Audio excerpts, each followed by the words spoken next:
I'll be trying to be very fast. I want to say to you, honorable members,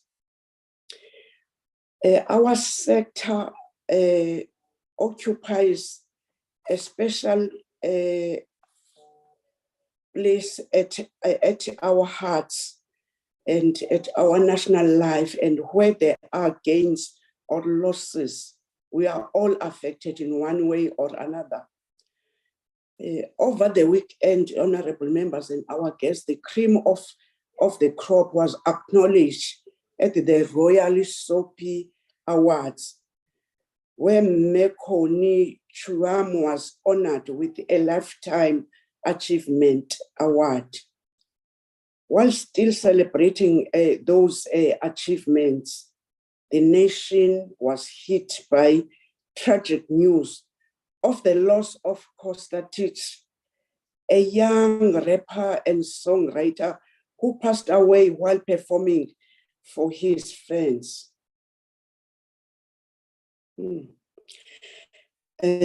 Shortly after we lost Miss Gloria Bosman, a well-known and well-loved jazz sensation and composer. The committee is also wishes to convey its sympathies to the family, friends, and colleagues of the former CEO of the Artscape Theatre Complex, Mr. Michel Mas, who passed away on the 14th of March. Also, his loss comes after the entity had barely just bidding farewell to other colleagues, including John Hawkes and the rest. May their souls rest in eternal peace, and may goodness that emerge from their individual contributions to the sector continue perpetuated. Honorable members, on those words, I'm saying the meeting, it's open, and according to the next item, I will try by introducing and to that introduction of everyone who is here by doing up that department. Do you have okay, in the committee, do we have apologies? Good morning again, Chair. No, we don't have apologies from members, Chair. We do have an apology from Minister Kodwa, who has indicated that he has prior departmental commitments. And also we have an apology from the Deputy Minister, Chair. She's indicating that she's doing a community outreach program in Limpopo, which is commencing at 8 a.m. today, Chair. Those are the two apologies that were sent through. And the NAC will do their own apologies because they did send through a delegation list, Chair. Thank you. Now, after the committee members, and can I come to the department whether exception of the minister and deputy minister, the acting DG, is she with us today, or who is with us? Can somebody who's leading the department today give us apologies? Good morning, honorable members. I've just spoken to acting DG. Good morning, honorable members. I hope I am audible enough. Please switch off. We've seen you. Switch off your video. Switch off your video. Switch off your video. That good. I've just spoken to acting DG, who is also out in. Okay. Yes. Come again. Yes, thank you, ma'am. So I've switched off my video. What is happening? Yes. A person, acting DG, is trying to join. she is in Bungeni, in Vembe, and I think she's just battling with network there. But she said she's trying to join. She asked me that for continuity in the meeting for now, let me just hold the fort. Thank you. Where is acting DG, and where is she trying to join us? I'm looking at now that we have apologies of minister, apology of deputy minister. I don't hear you exactly about what are you saying about our acting DG. Chairperson. That's the voice of acting Oh, she's DG. here now. All Okay.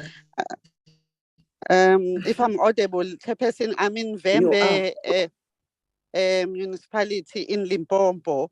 So I've joined, but I did indicate that I might struggle with the network here.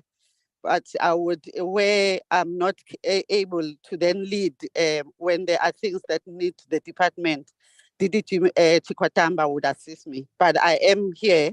I would remain here throughout the meeting. Thank you, Chair. I was wondering, and I was worried, what are you doing in Vembe municipality? But if you are saying you are there because you want to be with us, as a chairperson, I do accept that. Thank you. And then who is here is Mandisa, let alone that our acting teacher is leading. Mandisa, only from the department. I'm calling a roll call now. Together with me, I do have Mr. Sbusiso Tsanyane adding to ADG, myself, Mr. Sbusiso Tsanyane, who's Director Entities Management. I also have Ms. Nokbonga Ramalepe, the Office of the DG. I also have Mr. Svuyile Watani from the Office of the Deputy Minister. Those are the people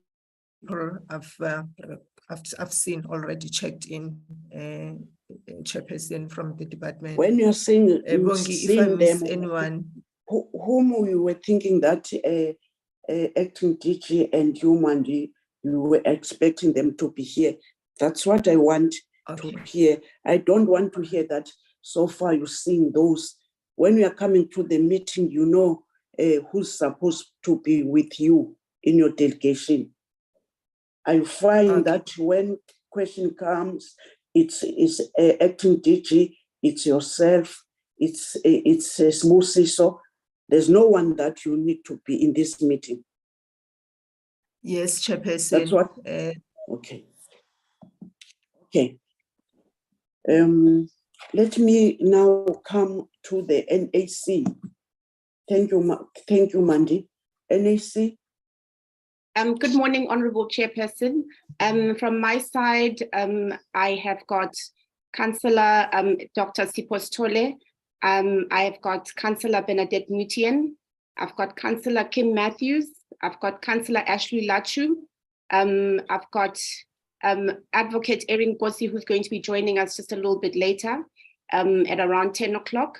And I have got with me management, and which is the acting CEO, Ms. Julie Dipofa, and our company secretary, Mr. Vincent Mashale, as well as our acting CFO, Ms. Reshma Pula. And from our side, apologies have been extended by the following council members: Mr. Councillor Jones Chisekula, Councillor Stephanie Da Silva, Councillor Nise Malange, Councillor Bongani Tembe, Councillor Kamelihle Mbuyane, Councillor Keliwe Ngwenya, and Councillor Leila Swat. Thank you, Chairperson. Thank you. How many are you present? Because when I'm counting apologies, 7 of them. How many are here today? We have got 7 that will be present today, Chairperson. Okay. Thank you so much. Thank you so much, Chairperson of NAC, Dlamini. Let me come now to our public protector office that we must get, who's here and the apologies if are here with us. I don't know, Jabu, but they are here with us. Public Protector Office. Good morning, Honorable Chairperson and members. Thank you very much. I am Nelisi Wenkabinde, the Acting Chief Operations Officer from the Office of the Public Protector. We do send an apology on behalf of the Acting Public Protector, who is not able to make it to this meeting today, but she has delegated us to then attend. And I'm sitting with Ms. Bonatejo Muhaladi. She's the Executive Manager in the Investigations Unit. And I also have Ms. Funzo Melembe, who is the Senior Investigator and was responsible for the investigation of this matter, which resulted in report number 125 of 2019-2020. And I also have Mr. Luther Libelo, who is the Chief of Staff with us. Thank you very much, Chairperson.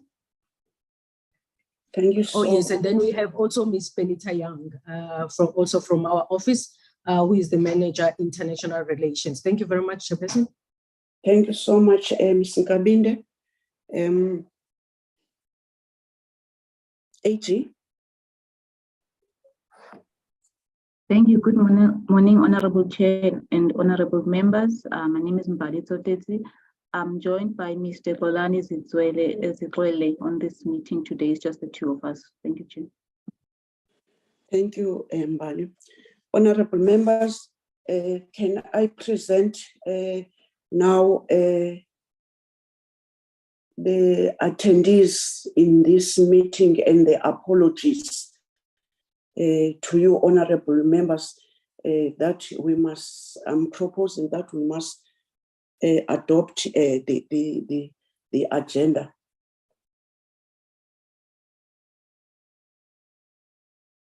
Anyone want to propose adoption of the agenda? Honorable Zondi. Yes, Chair. Good morning to you, to honorable members.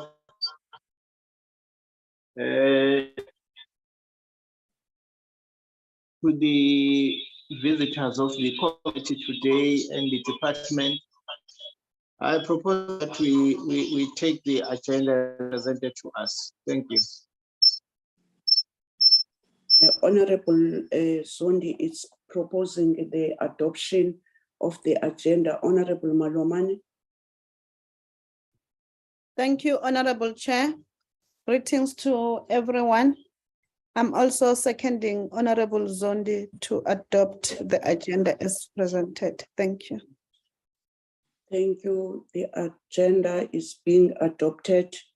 I don't see any hand that is opposing the adoption of the agenda. Honorable members, at this point in time, the agenda has been adopted. Let's just now give the platform to, what's this agenda now?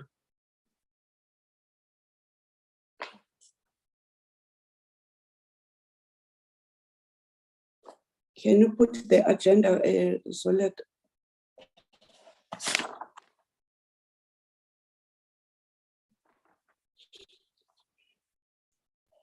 Oh, we are starting with the Department of Sport, Arts and Culture on the implementation of the Public Protector remedial actions, and will follow by the National Arts Council, and followed by our Office Public Protector.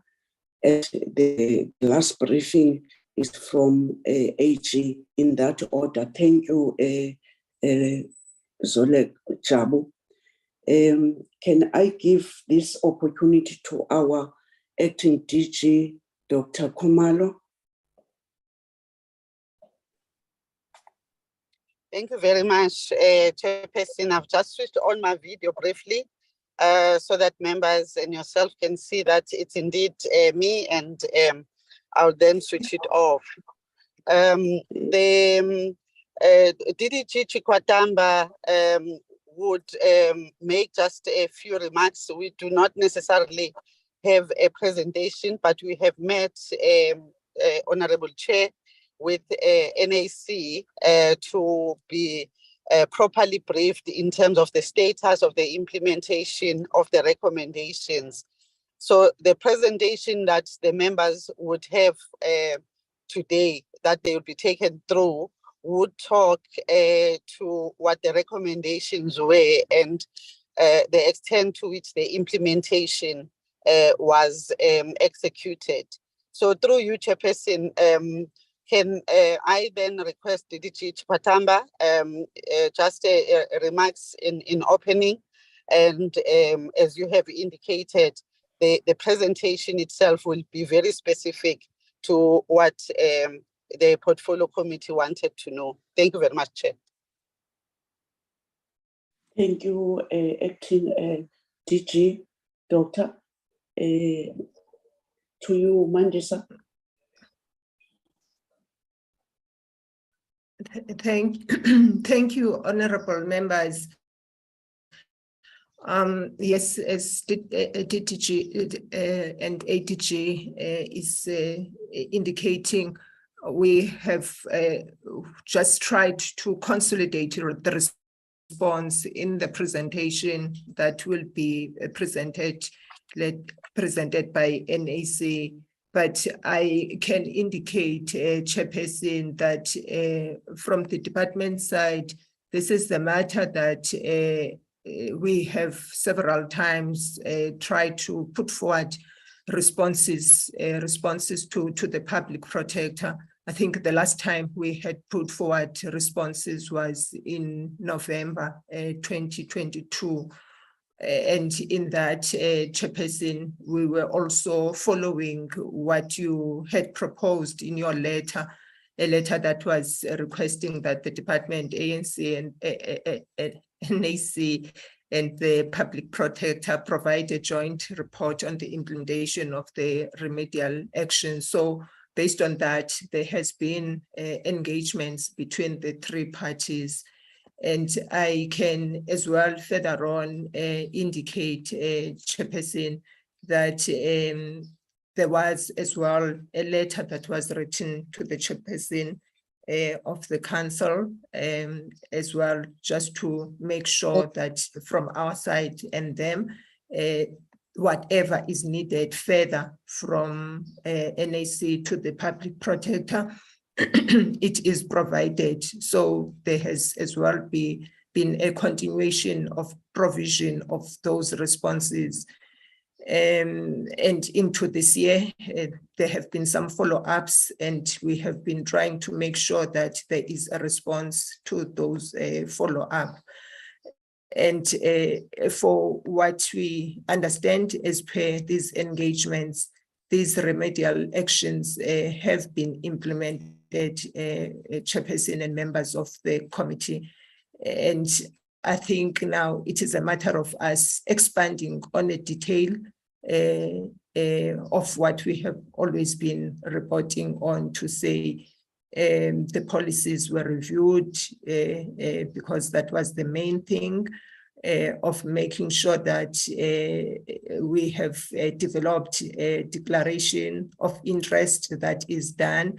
Apologies, where apologies had to be forwarded, that was done as well. So, Chairperson, we are here just to reconfirm what we have been providing before. Thank you.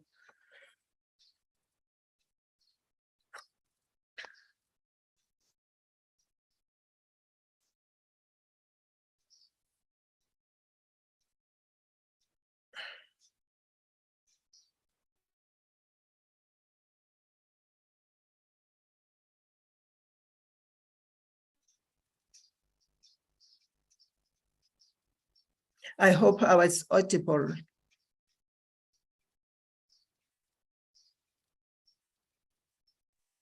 Yes, Mandy.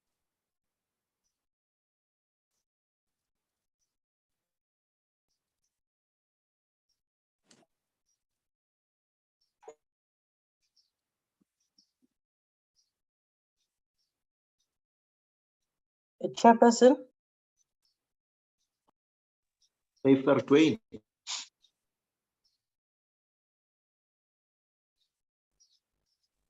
she is in the meeting, but I don't know if she's able to hear.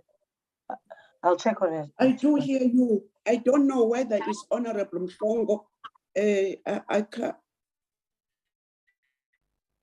I was giving a chance to Honorable Mhlongo. I don't hear anyone speaking except you, Jab. Hello? Hello? Yes, I can hear. We can hear you, Chair. I'm saying I was given the chance to the hand of Honorable Mhlongo, but I'm not sure whether it's myself or it's Honorable Mhlongo who's having a problem. I can also hear you, Chair, Because so I I'm not do sure. hear you, Jab. Yeah, we can hear you, Come Chair, again? too, as well. Now, Dennis, here we can hear you. I'm not sure what's happening to Member Mhlongo. Okay, can we give it to back to Mandisa, the platform? Sorry about that, Mandisa. Okay, thanks, Chairperson. I hope I'm still audible. Even on my Yeah, you side, are. the network is threatening me. Yes, the network is threatening me. Chairperson, I was just giving a preamble to the presentation, indicating that the department and NAC have set together to work on the presentation. Also indicating, Chairperson, that amongst the recommendations and requests that were made to us were requests that were coming from the Chairperson herself, requesting that the department and NAC and the public protector prepare a joint response on the implementation, the PP report. I think it's the report of 2019-20. And that was done. And we also mentioned in this meeting that there has also been a continuation of reports, supplementary reports that have been requested by the public protector, to which we've tried our best to reply to.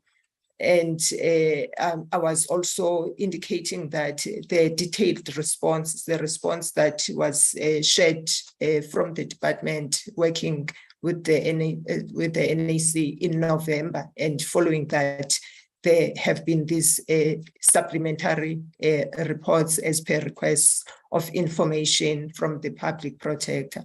And I was also saying, Chairperson, here we are taking our presentation as a presentation that is going to lead us into detail that is putting flesh to what we have been confirming that of the main recommendations that were made were issues of changes in the policy of NAC in terms of the funds policy, which was done, those changes in terms of making sure that there are a declaration of interest registers for employees, which was done, which was also talking to issues of apologies that had to be made, which was done. So I was just taking the key things of the recommendations to confirm that the presentation that will be made here today is enlisting all the things that were in the recommendations, and we shall be taking the committee into details about what we have already provided in the reports. As I say, the main of that report was the report that was done in November 2022. And we have one presentation, the presentation that will be made by NAC. Thanks, Chair. Chairperson, on a point of privilege.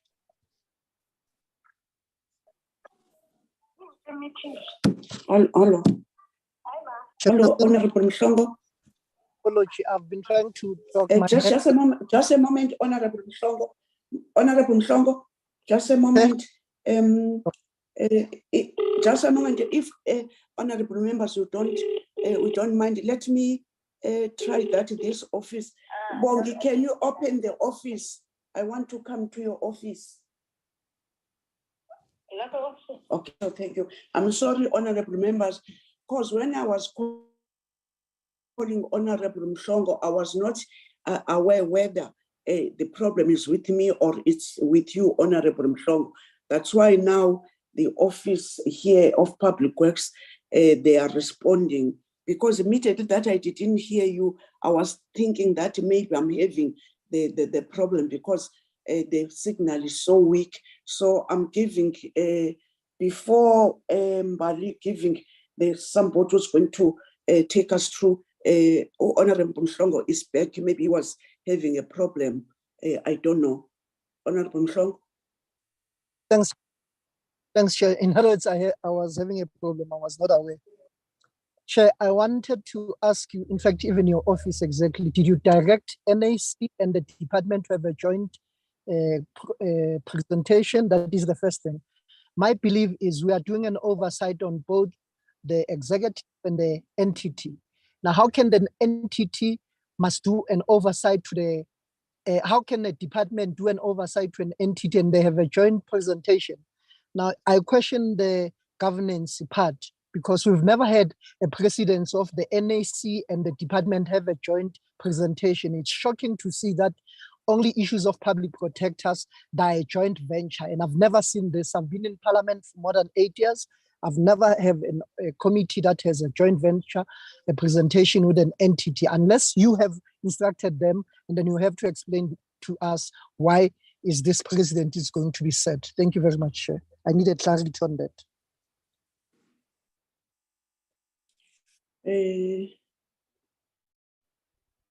Before I respond, Acting DG and Mandisa, can you respond on this question? Because I don't think it's directed to me per se. We've said we want joint reports. We've said we requested a joint report from AG, Public Protector, NAC, and the department.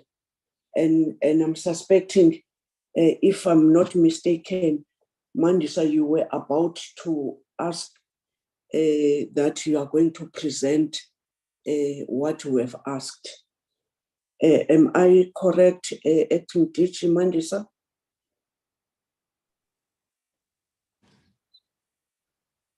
In Chairperson, maybe I will here be assisted by Nobonga, Ms. Ramalebe, in terms of the correspondence that was received in the office of the DG, because the correspondence that made us to understand that there was just one matter on the table, which was to give an update on the implementation of the public protector as remedial actions. Mandisa, just a moment, Mandi. Are you aware by every now and then when you invite you to come in situation of like this, we always expect the overview from the department. Are you having the overview, or your overview, it's what the Acting DG was telling us and yourself, because this is not the first of kind that we are calling meetings like this. So there's no need that Nobonga and whoever must tell us. The only thing is that whenever we've called these kind of meetings, we'll be wanting an overview. And is overview with us or not? Okay. Jabu, just a moment, Jabu. Yes, Chairperson. I don't want to respond directly as if there's someone whom I'm protecting. I want everyone to respond because sometimes I ended up being caught in between. And my conscience is clear that I don't have relationship with any of these people who are in front of this committee, except that the relation of chairperson is through correspondence from each of you. Other than that, I don't have any other relationship with anyone who's in this committee today. And whoever who's coming here is coming through an official invitation. Can Jabu assist us? I'm sorry to do this, Jabu, to you, but I wanted that I must get a clarification, not to you, but as I was clarifying that each and every time when we're asking, we want an overview from each department. And I'm not sure whether when you were giving us this briefing, which we are aware of what we are saying verbally, do they have anything with us, Jabu? No, Chairperson, we didn't receive the overview from the department. We did indicate a request last week, but we only received the presentation from the NEC chair. I'm suspecting you are noticing your weakness again. Now, this is the first of kind that you don't have an overview, but the relation of what we are saying, let me give it to the members, because this meeting is very, very important. And last week, I was even talking to the office that anyone who's supposed to present, it was last week where I was aware that the public protector, they even saying that last Friday, they are not ready. They will be ready on Monday, and they communicated to the office, to the secretariat. And the first correspondence, it was from the NAC, which were having, but it was firstly the AG. And I asked the AG in their letter that they must also circulate to the members, and they must be present.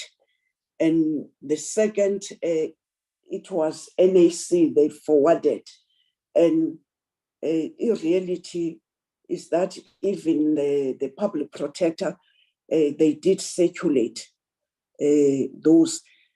The only thing that when we are discussing, I would love to check when the information from all of the invitees are sent to the chairperson and the members, maybe when we discuss any other public people, are they be copied by honorable members, the letters or the information or the presentations from all these people who forwarded, but in the later stage when we discuss, honorable members, each department is talking to what they've done, but we don't have their presentation. Let's hang that, and we'll, when we're coming to discuss the entire program, we'll come back to that. We are noting that, honorable members, on what honorable Mhlongo was raising.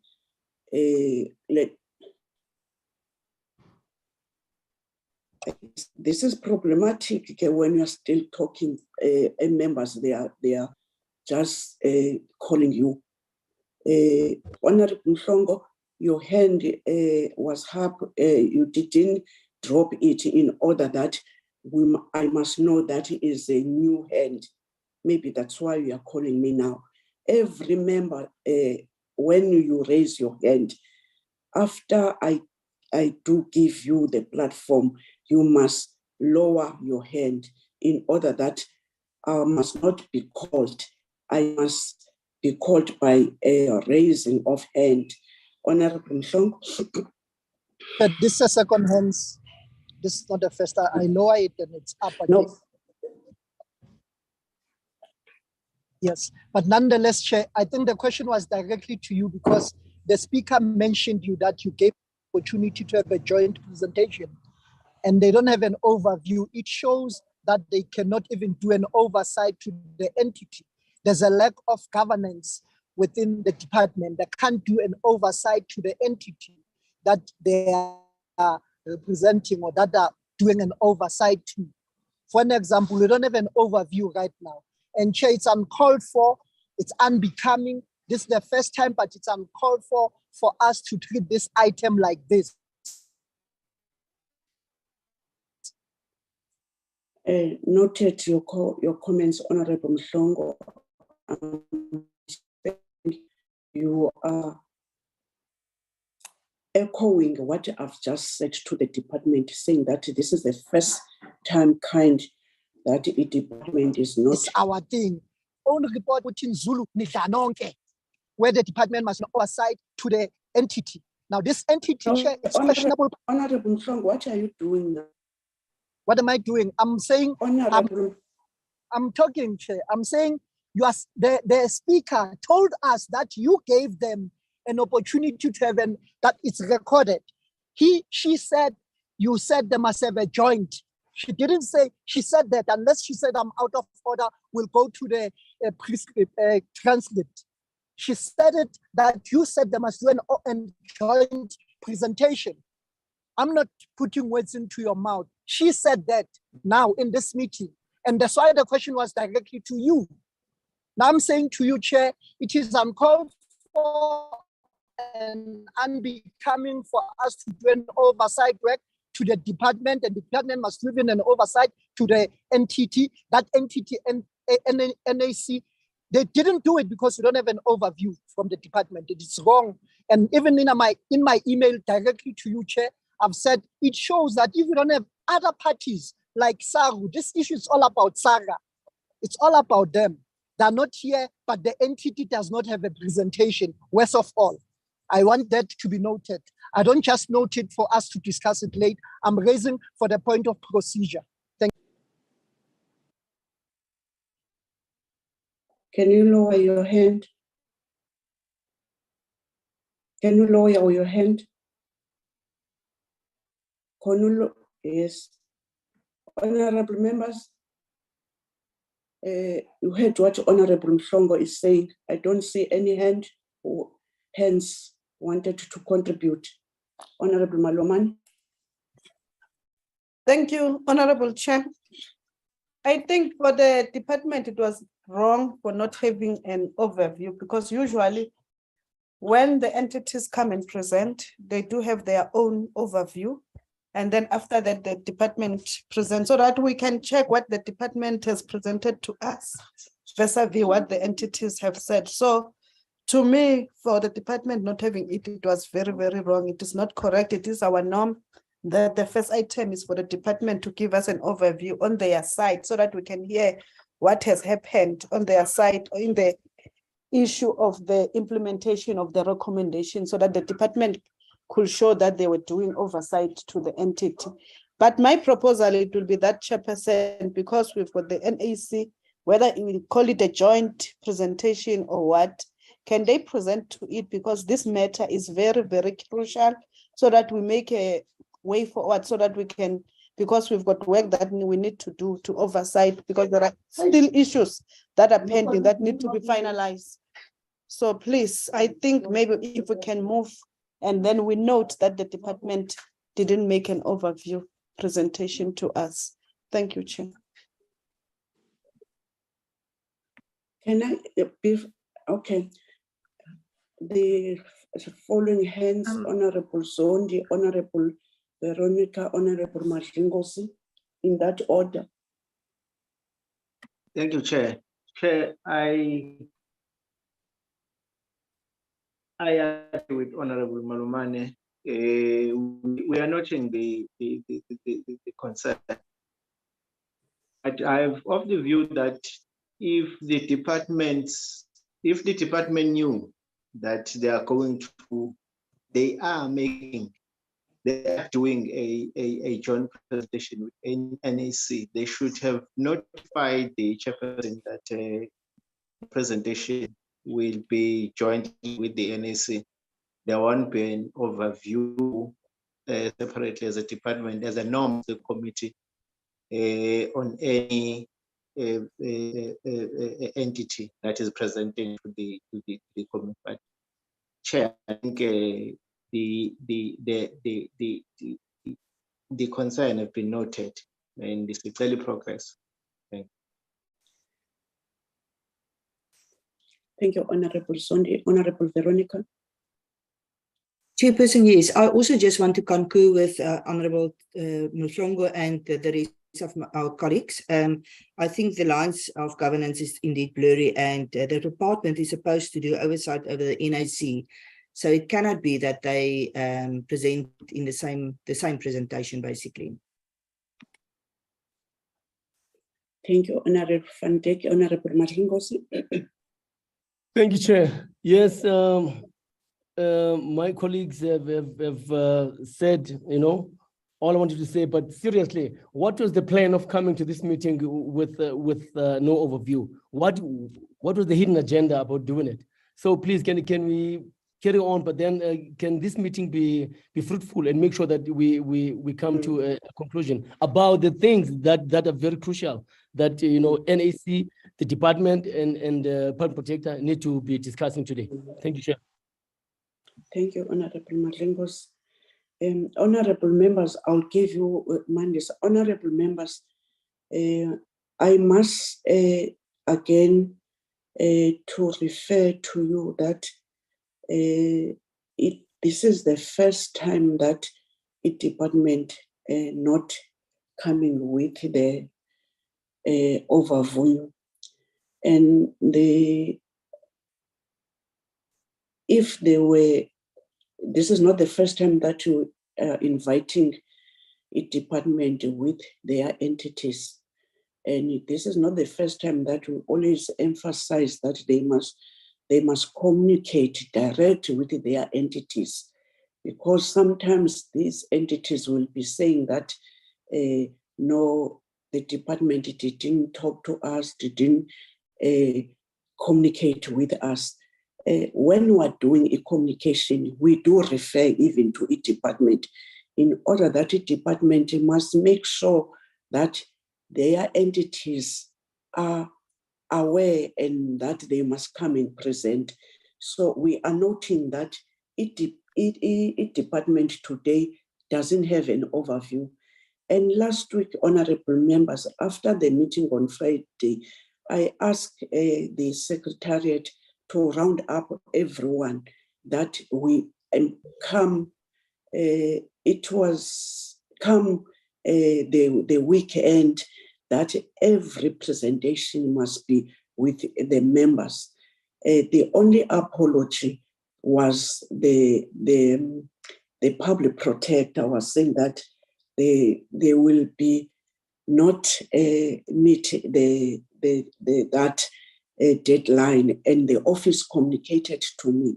So if to some members are thinking that I give authority that they must do ABC or not, that my apology, but the understanding, as I was saying, that this is the first time that we don't have an overview from a department. And also, I cannot just say that, but they know what to do.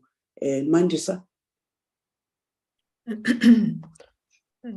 Thank you, Chairperson and honorable members. I just want to record an apology, as the members are also noting that this is the first time we come here without an overview.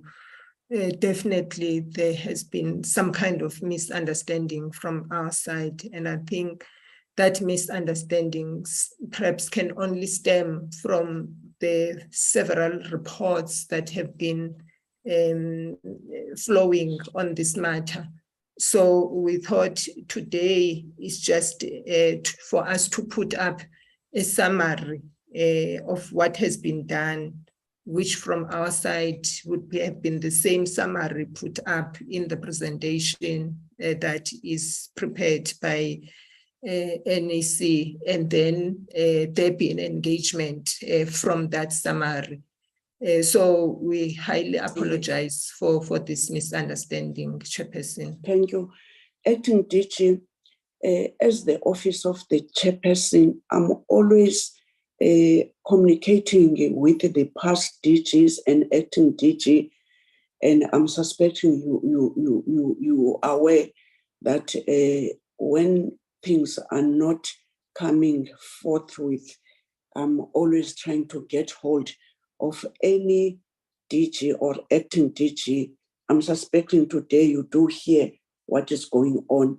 And I do hear Mandisa, but Mandisa, you will never ever did come to this committee and do a verbal confirmation on what we have said. We're fearing you and we are aware what we are talking, but it's not in writing. And I've persuaded the office that they must get documents written, briefed to all of you. You were not exceptional. In that note, I'm taking all the comments from the honorable members, and I'm taking the last point that Honorable Maringos is saying, that all that the members are noting, and I'm also noting because I'm also a member of the committee, so that let's have today's meeting getting through discussion and come to what we were asked to do to all these invitees. With that, can I give it to NAC now? Thank you, honorable members. Good morning, Chairperson, and thank you for this platform, and greetings again to all the honorable members of Parliament, and also greetings to our acting DG Ndima and our colleagues from the Department of Sports, Arts and Culture. Acting DG is Dr. Kumalo. It's no longer Ndima. I'm sorry if okay. you've forgotten or they are not yet telling you. We haven't heard. Thank you very much for that. Thank you so much for that, Chairperson. Thank you. Thank you so much. And again, greeting to my fellow council members and the management from the National Arts Council. And we also would like to greet the representation, representatives from the Public Protector's Office, as well as the representatives from the AG's office. On behalf of the NAC Council Chairperson and members, we wish to formally extend our congratulations to Honorable Minister Zizi Kodwa, and we welcome him to our vibrant sector as well. And with relation to today's session, Chairperson, we really wish to thank you for this opportunity, because we are hoping that this session will help to clarify and to conclude some of these matters that have been outstanding or kind of hanging. And we have prepared a very detailed presentation that will be presented by my colleagues this morning. And the colleagues that will be doing the presentation will be our acting CEO, Ms. Julie Dipofa, and she will be assisted by Dr. Sipos Tole, and hopefully Advocate Eric Ngosi would have then also joined by then. I would like to hand over at this time to the acting CEO so that she can be able to pick up the presentation. Julie, thank you, Chairperson. Thank you. Now I'm calling you, Julie. You monitor your colleagues in Bali. Thank you. Let's hear from you, Julie. Thank you, Honorable Chairperson. Let me extend my greetings to the honorable members of the Portfolio Committee, further extending greetings to the colleagues at the Department of Arts and Culture, as well as the esteemed members of Council that are here with us. I will then proceed to share my screen, Chairperson. Yes, thank you so much. We have seen you.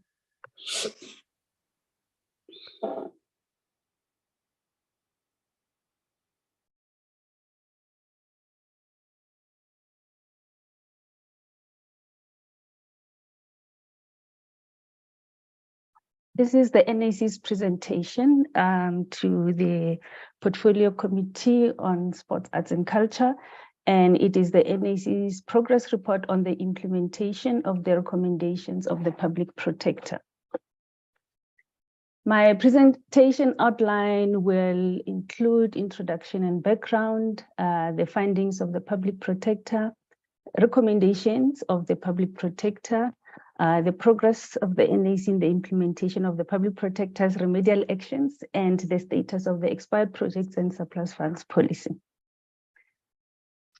Chairperson, through your indulgence, let me first by stating that the gestation and the genesis of this matter really spans from 2014, when we opened a call for flagship projects for surplus funds, and the application by SARA was one of those, which was declined for compliance reasons. And of course, with the dissatisfaction of the outcome, the matter was then reported to the Public Protector, and parallel to that, prior to the Department of Arts and Culture at the time, and the department had commissioned 2 investigative reports on the matter of handling of the application of SARA, and the subsequent recommendation of the CEO to have an additional support given to the SARA.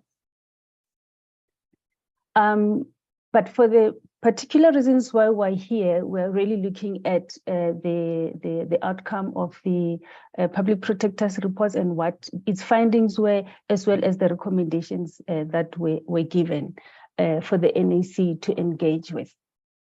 After engagement with the Public Protector, with SARA representative, Mr. Nyatela, the parties agreed that the Public Protector's investigation will focus on 2 issues as follows. Roman letter 1, whether the former CEO of the NAC submitted an application to EXCO for partnership funding using the complainant's name without his consent, and if so, whether such conduct was improper and constituted maladministration. Roman letter 2, whether there was impropriety and abuse of expired projects and surplus policy by the NAC in distribution of the surplus funds, resulting in prejudice to the complainant. The expired projects and surplus policy really governed the utilization of surplus funds which arise out of beneficiaries not claiming. My hand is up.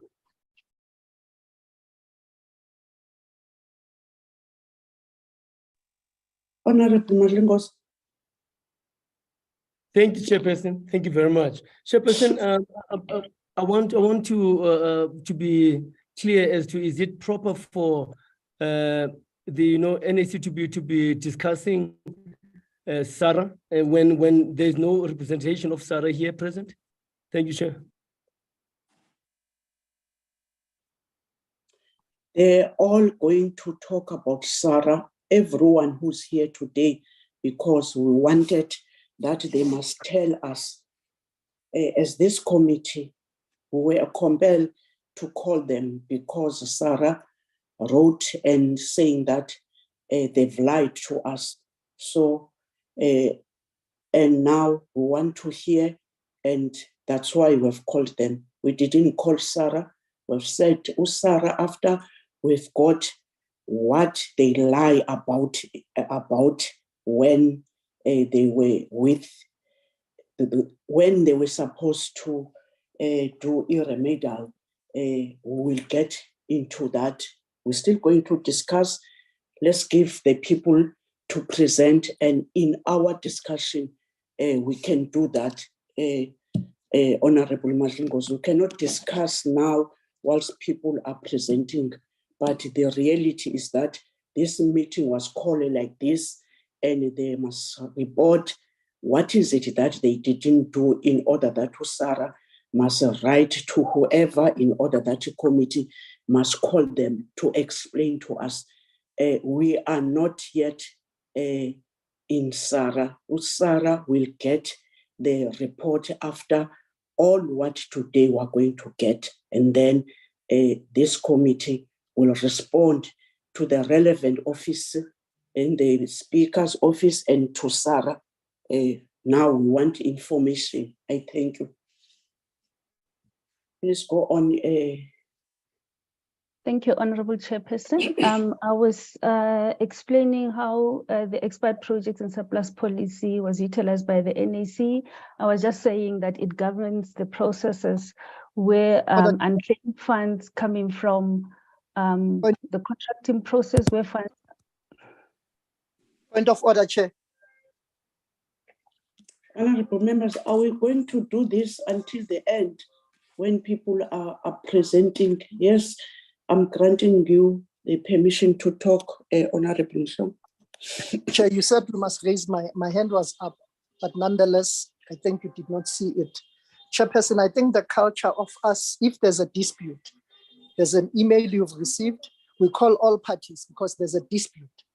We've never called one party because we are here because of the letter from SARA. Now, I wanted to find out what presidency are we setting. If there's a dispute, we call two parties and then we take it from there. Here it's three parties, but one party is not called. And I think we must let's not set presidencies that we're not going to adhere to even in the near future. And I'm calling you to order because, Chair, I've even wrote a letter to you and you claim that it was not seconded. I don't think it's supposed to be seconded. It's a natural course. If there's a dispute, both parties must sit down and then we talk about this issue. And I wanted to find out from you, why are we doing this to this issue?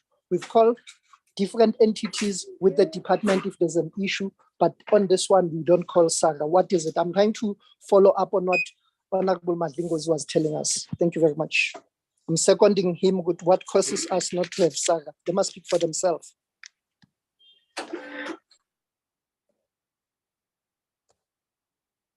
Honorable Zondi, Honorable Malomane. No, Chair, this is the meeting of the portfolio committee. I understand. All presentation will be done by different entities and offices. But the matter, the bone of contention is SARA.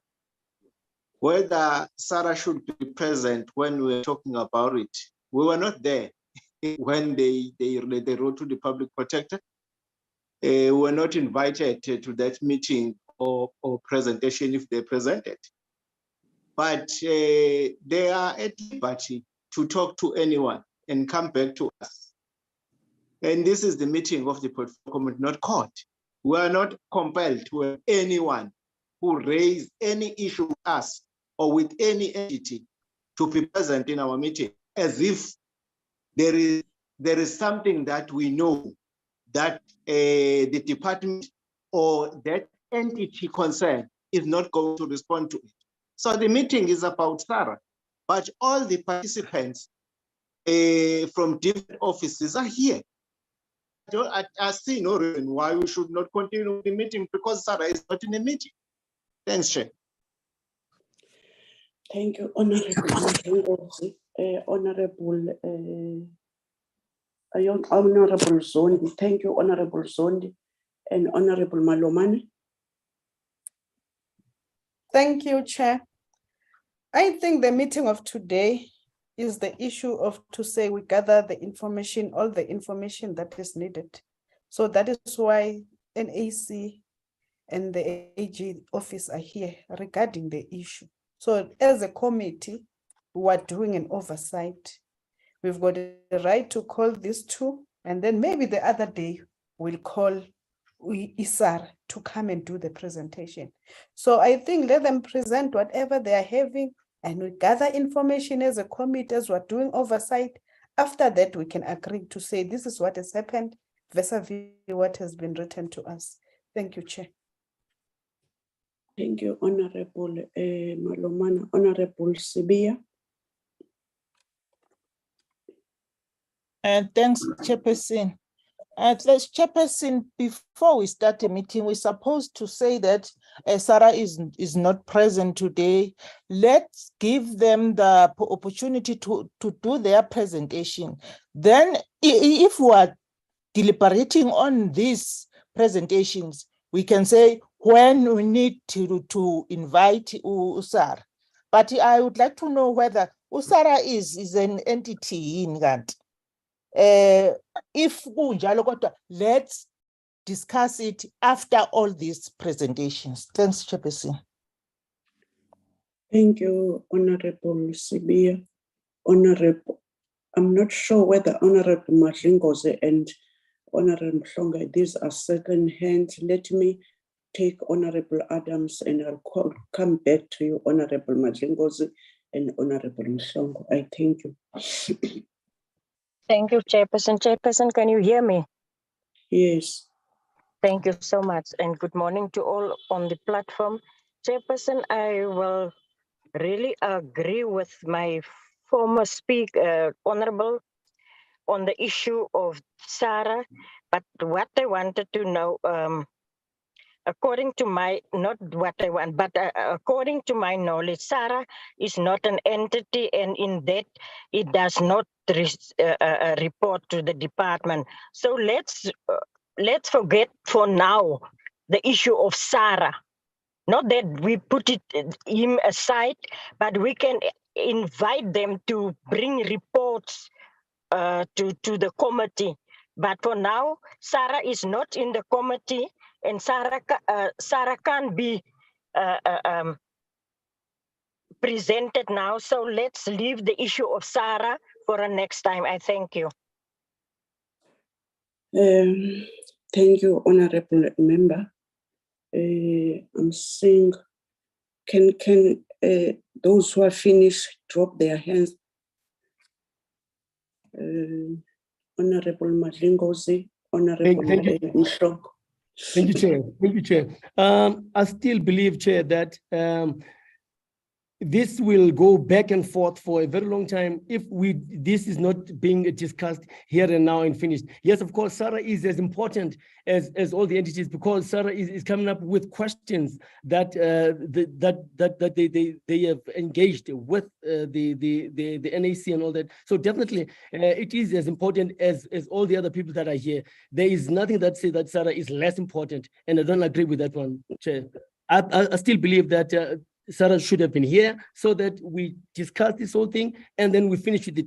Because it has been going back and forth for a very long time. Thank you, Chair. Honorable Mhlongo.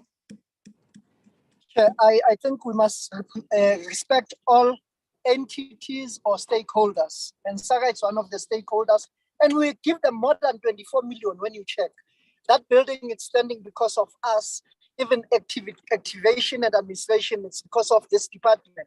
Now, it's uncalled for us not to do diligent work. When there's a dispute, you call two parties, irrespective if it's an entity or it's a stakeholder. We've done it in Free State. Labours are not part of the entity. Labour guys that they come to this committee.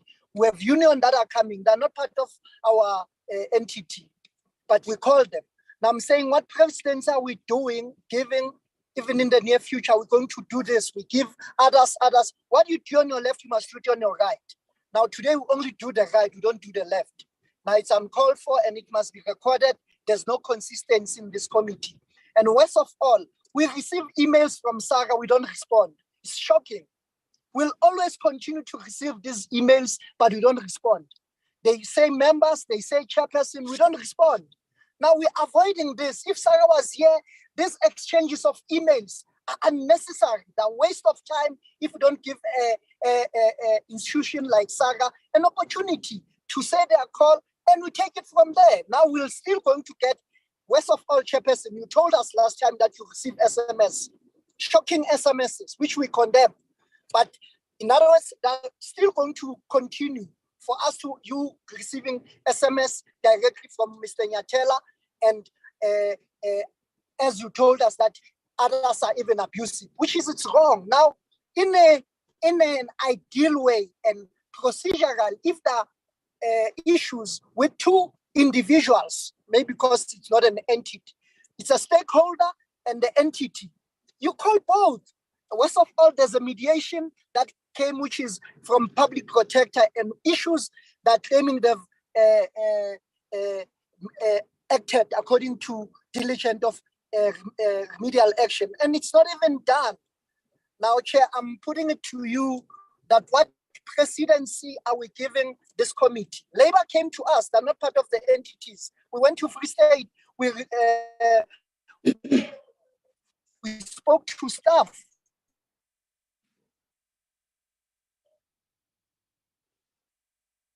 Thank you, Honorable Mhlongo, Honorable Sibia, Honorable Malomane. Thanks, Chairperson. Chairperson, we have agreed that let's have to different direction to say why this one. I'm still speaking. Just a moment. Honorable Mhlongo. No. Okay, no. Point of order. Listen, Honorable Mhlongo. Oh, you must say point of order, Honorable Sibia. There's a point of order. Honorable Mhlongo, it's a point of order from Chair. It's a point of order from me. It's a point of order. Chair. Point of order. Thank you very much. That point of order, Lord. Chair. Honorable Mhlongo, don't do this. I'm chairing. I'm trying to respond to you. You're having a problem of e-network, and then I called Honorable Sibia because I was thinking that you have done. But unfortunately, when you come back, you must address the chairperson. Leave other members. I'll chair this meeting until the end. Just now you landed. Please wait, Honorable Sibia. Honorable Malomane, what is point of order? Chair, Chair, because it seems as if we've adopted a wrong agenda. I don't know. Because the agenda of today is a feedback or a report about the implementation of the recommendations. This is what we requested the entity, the department, and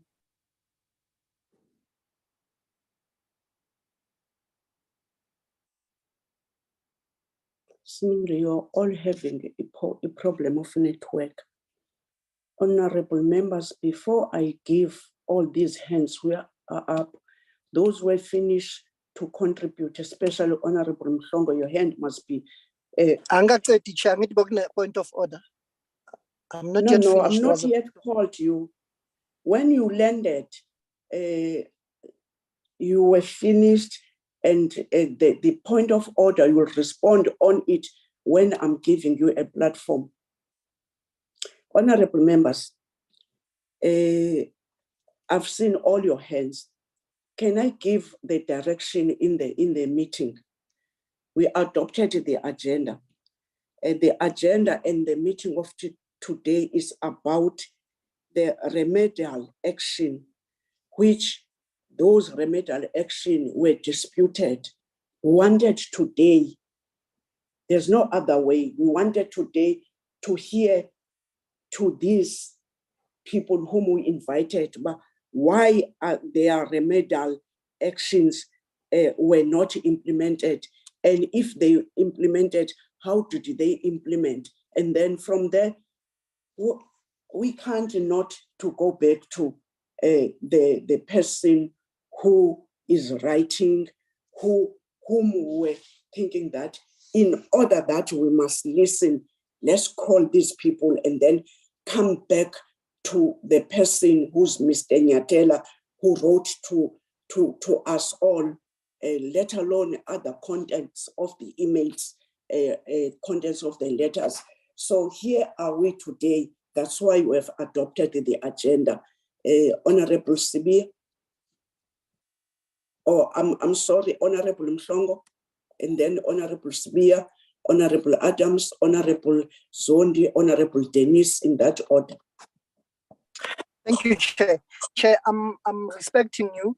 We've adopted the agenda, but the meeting is about SARA And SARA, we are deliberately, I'm including myself, we don't respond, we are sidelining SARA. We are hiding, and we are now saying there's no fairness on this because they have a constitutional right to represent or to be heard. We don't hear them. We are going to hear them when the entity is not here. They'll say they've done it, and SARA knows that they did not do it. For an example, what do we know? The letter of apology went, and they gave us that letter. Other issues on even worse off on this presentation. Even the acting public protector, they're claiming that everything is sorted. And I can tell you, we'll receive same emails that we are receiving till Jesus come back. Note, can that my remarks be noted that SARA has a constitutional right for them to be heard and listened to, and it's a fair process and justice must be done on this issue. Can it be noted? Thank you very much. Thank you, Honorable Mhlongo.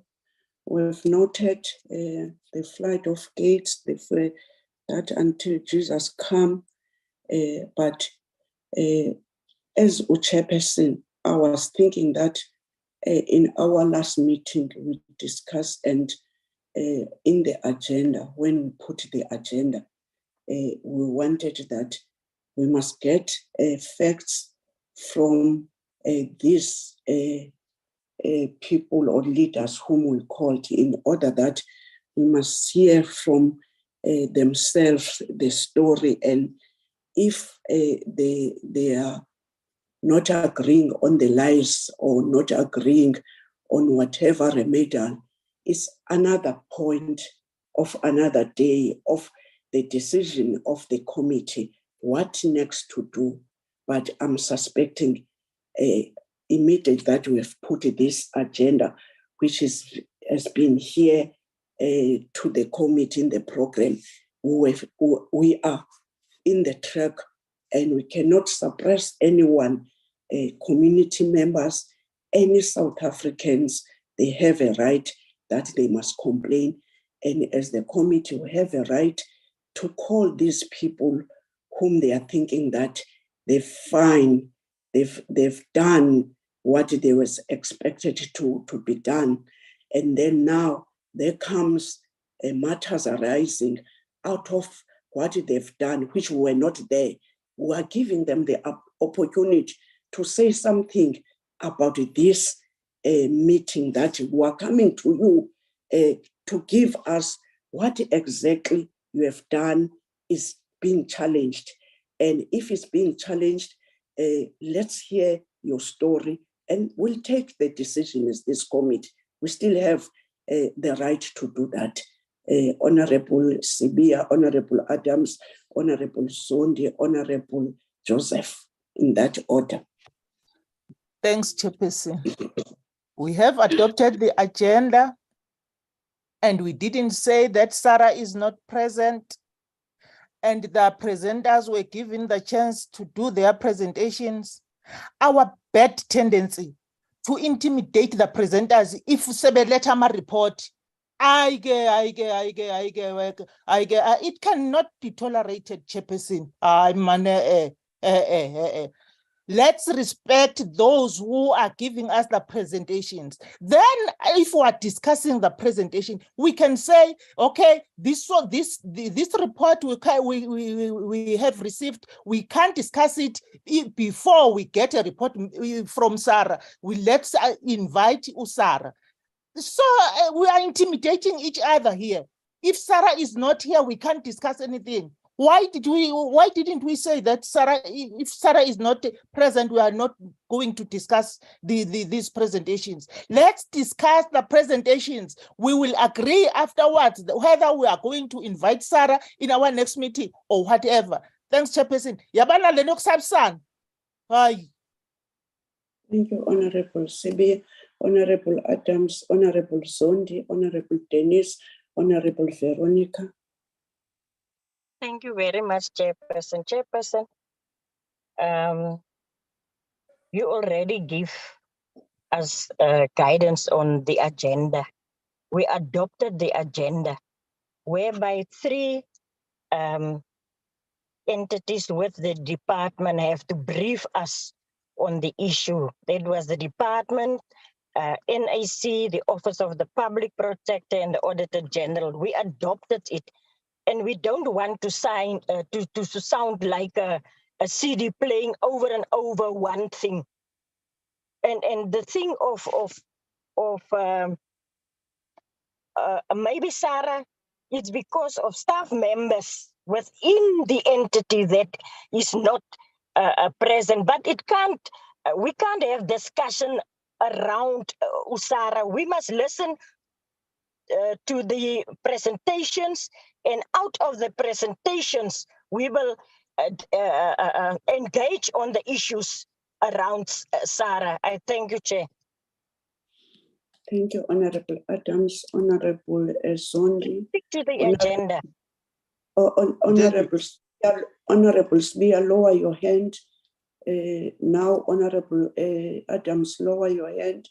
Now I'm in Honorable Zondi. Thank you, Chair. Chair, it seems that there's something that Sarah is supposed to say to us. That was not raised with the NAC. That was not raised with the AG. That was not raised with the public protector. That was not raised with the department. And that was not raised with us.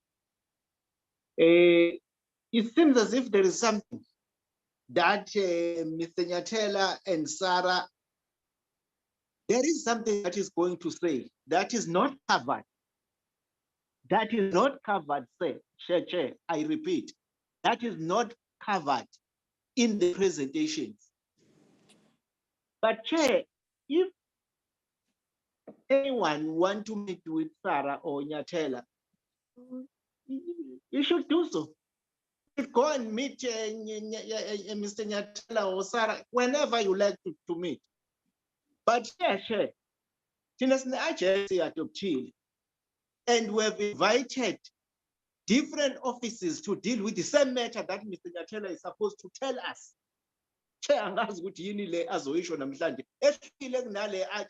Public protect,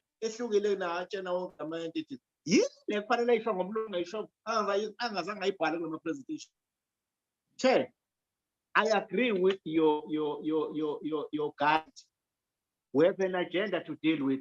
Let's deal with the agenda. Thanks. Thank you, Honorable Zondi. Honorable Dennis.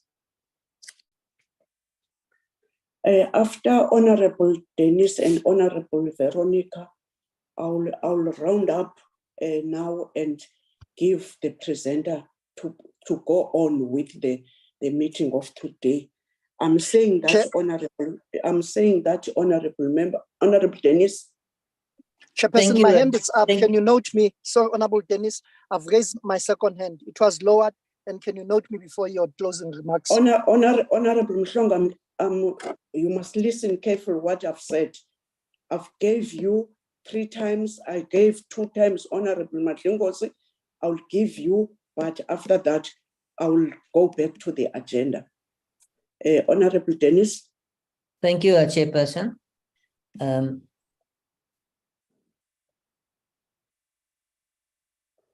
Thank you, Chairperson. Yes, yeah, thank you for the opportunity. I think I want to make the following remarks, Chairperson. There was obviously a complaint or complaints from Mr. Ntela to the department, to this committee, and to many other people, which ended up with the public protector. Now, again, yes, this morning's agenda reflects on a report back to this committee on remedial action taken or to be taken. So I want to make a point, Chairperson. This committee is almost like facilitating on the complaints. We are not the adjudicator to say whether the complaint was justified or not. Therefore, we must be guided by the report this morning as per the agenda, the public protector. So our committee can be also part of the process to give feedback to Mr. Nyatela. We can call him in at the next meeting. and had engaged with him and also make sure that the public protector or the department give that same report. Remember, we're dealing with transparency here. So all this information we are getting this morning and we're having to come still is open to the public, it's open to the complainants. So there's nothing that we are hiding. It's just that the process we are talking about this morning is important. And that the relevant stakeholders will give feedback. So I think we're on the right track, and I'm sorry if I may have a different view now to my own member Mhlongo, or my own member Veronica. I need to say we had agreed on the agenda, and then we must agree on the process of how to engage the stakeholders. And this morning's opportunity is to hear from the stakeholders that want to tell us about remedial action. Then we will make sure that Mr. Natiela will get his opportunity on feedback on all the complaints that is submitted and the feedback thereon, which then will determine whether he's happy or not. And then the committee will, or the department will then decide what to do, what is the next steps. That's my view. We must have this presentation completed this morning, that this committee can know what actually has happened and what is the recommendations. Thank you, Chair. Sorry for the long explanation. My apology. Thank you, Chair. Thank you, Honorable Joseph. Honorable Van Dijk. Chairperson, thank you. Yes, my request is, can we get the commitment then that all these entities be present when SARA is invited? Because it's clear that SARA has a different view on the matters, and that specifically with the implementation, regarding the implementation of the recommendations by the public protector. And I think we all would like this issue to be resolved for once and all, and that will never happen if we do not create an opportunity for all to sit around the table and discuss these matters or the differences. So that's my proposal, Chair. Thank you. Thank you, Honorable Veronica. Honorable Mhlongo, Honorable Mhlongozi. Chair, I want to second the proposal from Honorable Veronica. Let's get an assurance that all these entities, public protector, NAC, and the department will come when we invite Honorable Nyathela. Worst of all, irrespective that we've adopted the agenda, the first item we did not deal with it. We spoke about it. There's a review of the department. It's not here. Irrespective that you've adopted the agenda. The matter of today, it's the department, Nyathela, and NAC, and the public protector.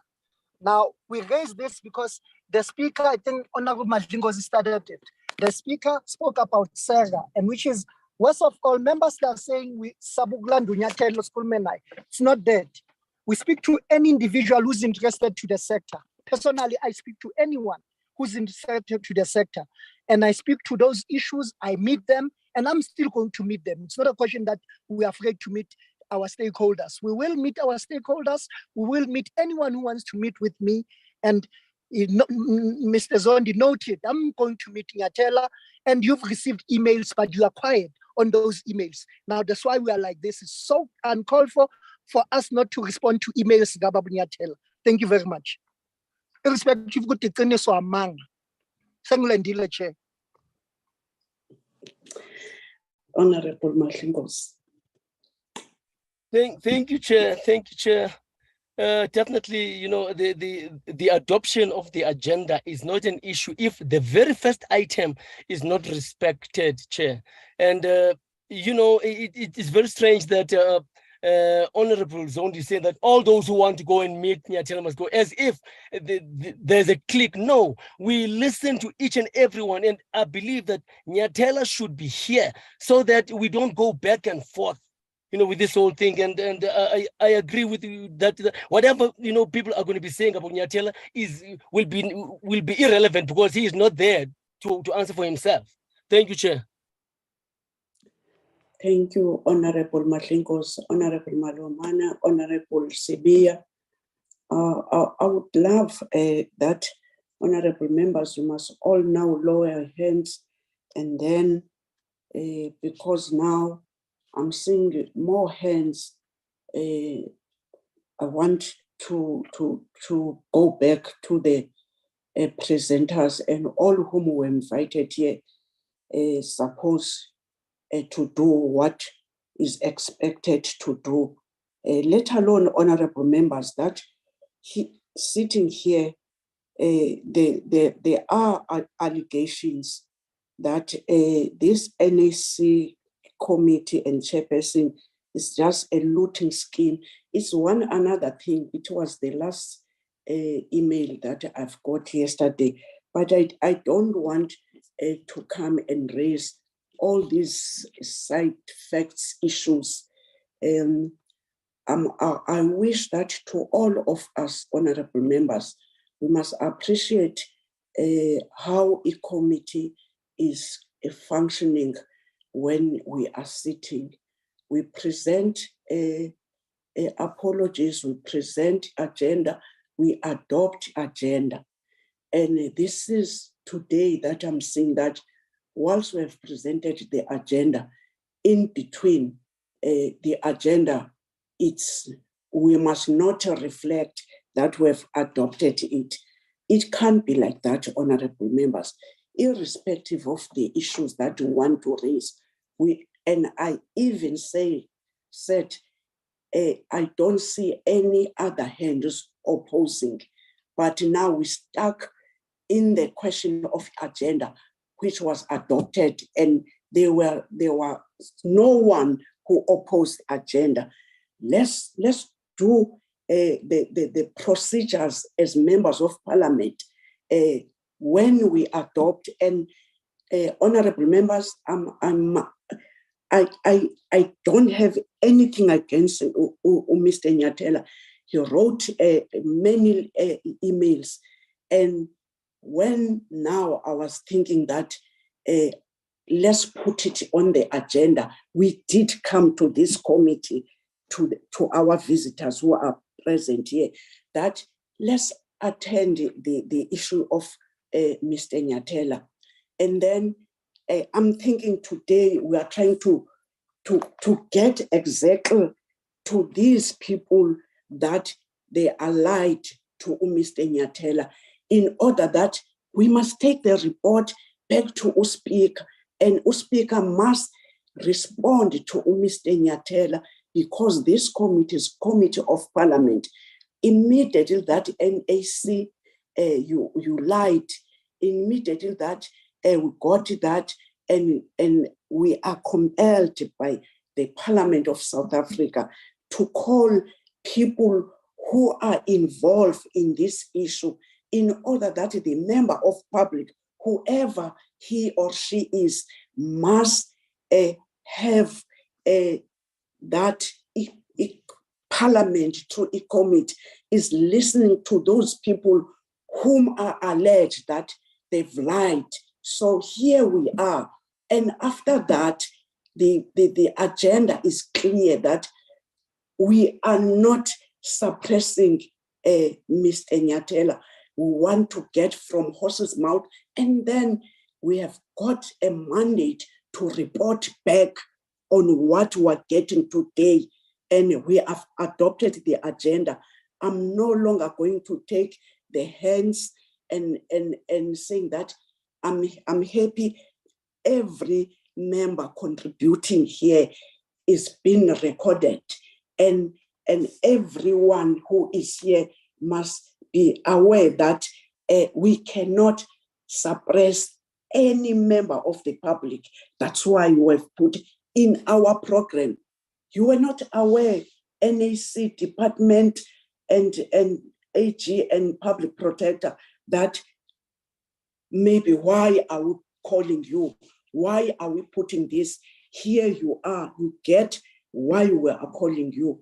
Honorable Malomane, Honorable Sibia, please, honorable members, do you still want to say something?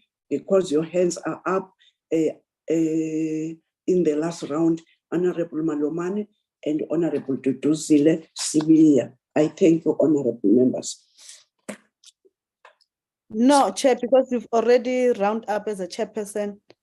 As we are saying, we'll continue. No, let me lower my hand, as now you've already round up. So there's nothing, Chair, to respect on the powers that you are appointed on. Thank you, Chair. Thank you, Honorable Smith. Sorry, Chair, you have ruled on this matter. Let's continue, Chair. Okay. Thanks. Thank you so much. We are sorry, our visitor, but you must know the robust discussion in all committees of Parliament. We do sometimes disagree on views, not to say that maybe we are fighting, but that's why we are calling you. We want a closure to this, as we are hearing different members putting their perspective, and as this committee, we've got an agenda, which a program of the committee which we adopted collectively, and today we are implementing the collective program of Parliament with apology, but I don't think that you are just not you are not disrespected. We wanted this discussion to go on. Please, NAC chairperson, start where you ended. I thank you. Thank you, Honorable Chairperson. I will continue. I was just on the point of explaining the expired projects and surplus policy as a policy that governs the utilization of monies that were not claimed through the contracting process, as well as through the reporting and compliance that was not met, which results in some monies being left over to the NAC, and according to the policy, being utilized to support strategic projects and interventions in the sector by the NAC. Going back to the engagements with the public protector, I'm going to point 2 as per my screen here. The investigations were conducted by the Public Protector's Office through exchange of correspondence, meetings and interviews with the former NAC team, with the former CEO of the NAC, the former risk committee, and the former chairperson of the board at the time. My goodness, my slide is not moving. I'm going to stop share and share again, Chair, with your indulgence, just to make sure that the slide moves.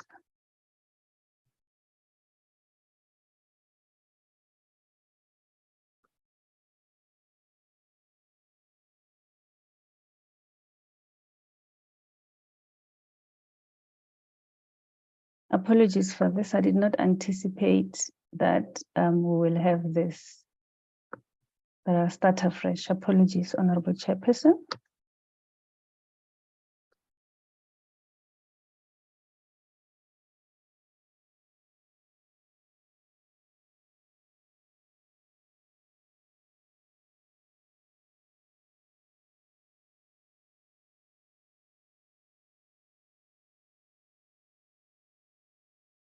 Thank you. It is now moving.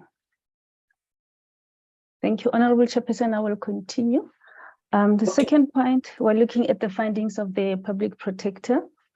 A submission of an application for partnership funding by the former CEO on behalf of SARA without their knowledge or consent. Number 1, the findings. The allegation that the former CEO had submitted an application on behalf of SARA, represented by Mr. Freddy Nyatela, without Mr. Nyatela's knowledge or consent. The public protector found that this was substantiated. 2, the public protector found, although that the CEO submitted a proposal for partnership funding to EXCO using the complainant's documents from the rejected application without his knowledge or consent, the application was not falsified or forged as alleged by the complainant. The complainant was not informed by the CEO about the annual partnership proposal, since the policy does not explicitly provide for such an obligation on the CEO once the need has been identified. The public protector stated that although the NAC's policy permitted submission of a proposal to EXCO without any obligation to inform the complainant, the practice was inconsistent with the provisions of Section 33(1) of the Constitutions and Section 3(1) and Section 3(2) 2B of PAJA, which provide for a reasonable and procedural fair action. The public protector found the reasons proffered by the CEO to justify not informing the complainant who was the subject under the annual partnership not acceptable. Finally, the public protector findings were that the CEO's failure to inform the complainant before submitting the proposal to EXCO for partnership funding amounted to improper conduct as envisaged in section 1A21A of the Constitution, and maladministration as envisaged in section 4A Roman letter 1 of the Public Protector Act. Continue with the findings of the public protector in relation to the expired project policy, B, impropriety and abuse of expired project policy. The allegation that there was impropriety and abuse of expired project funds was substantiated. The application by CEO on behalf of SARA without informing them and obtaining their consent was found to be improper. The application by the CEO using rejected application for funding by the complainant, to which the complainant had not received a formal response with reasons from the NAC, was found to have resulted in perpetual prejudice to the complainant. The implementation of the expired project policy by the NAC was found to be inconsistent with the Constitution, PAJA, the National Treasury regulations, and therefore was procedurally unfair as it did not take into account the rights of the applicant, but afforded NAC employees, management or council wide powers to deal arbitrarily with application for surplus funds, in particular partnership funding, without their knowledge and consent, and therefore had the potential of abuse. The conduct of the NAC and of the CEO and the NAC was found to amount to improper conduct in state affairs, as envisaged in the Constitution, and constituted maladministration in terms of the Public Protector Act. Now coming to the recommendations made by the public protector in relation to the findings and the investigation. Remedial actions proposed to the NAC and to the Minister of Sport, Arts and Culture. Number one, for the Minister to take note of the report containing the findings and remedial action as an executive authority to ensure that remedial action is implemented. As a matter of fact, the Minister met with Council on 2 occasions in 2021 to deal with the matter. In the first meeting, the Office of the Public Protector was represented. To the chairperson of the NAC, number one, to take note of the findings of the report and within 60 days of issuing the report, ensure that inconsistencies are identified in the expired project policy are addressed by setting a process in motion to amend the policy and promulgate standard operating procedures on the implementation of the policy so as to align with the relevant legislative framework. I wish, through your indulgence, Chairperson, just to mention that with the coming of the new council elected to take the recommendations of the public protector and implement them, as opposed to putting the report on review, which the previous council had done in 2020. Roman letter 2, amend and strengthen the policy in order to close the gap that exists in it, so as to prevent the NAC staff and other stakeholders from exploiting the policy contrary to the ethos of fairness, equity, transparency, competition, and cost effectiveness, as envisaged in section 217 of the Constitution of the Republic of South Africa. The recommendations continued for the chairperson to take note of. Roman letter 3, generally align the NAC, the internal policy toolkit with the relevant legislation framework, such as section 33, 10, and 27 of the Constitution, section 511B, Roman letter 3 of the PFMA, section 3.1 and section 2B, Roman letter 1 of PAJA, National Treasury Regulation 16A8, and Public Service Regulation 13C of 2016 relating to declarations. 4, within 30 days of issuing the report, the chairperson must ensure that a letter of apology is issued by the CEO to the complainant for the manner in which he was treated by the NAC, including the formal letter of outcome with cogent reasons for its rejection. 5, within 30 days, the chairperson must ensure that the NAC has put in place a declaration of interest register for all NAC employees relating to the project they had initiated since 2015 to manage any conflict of interest.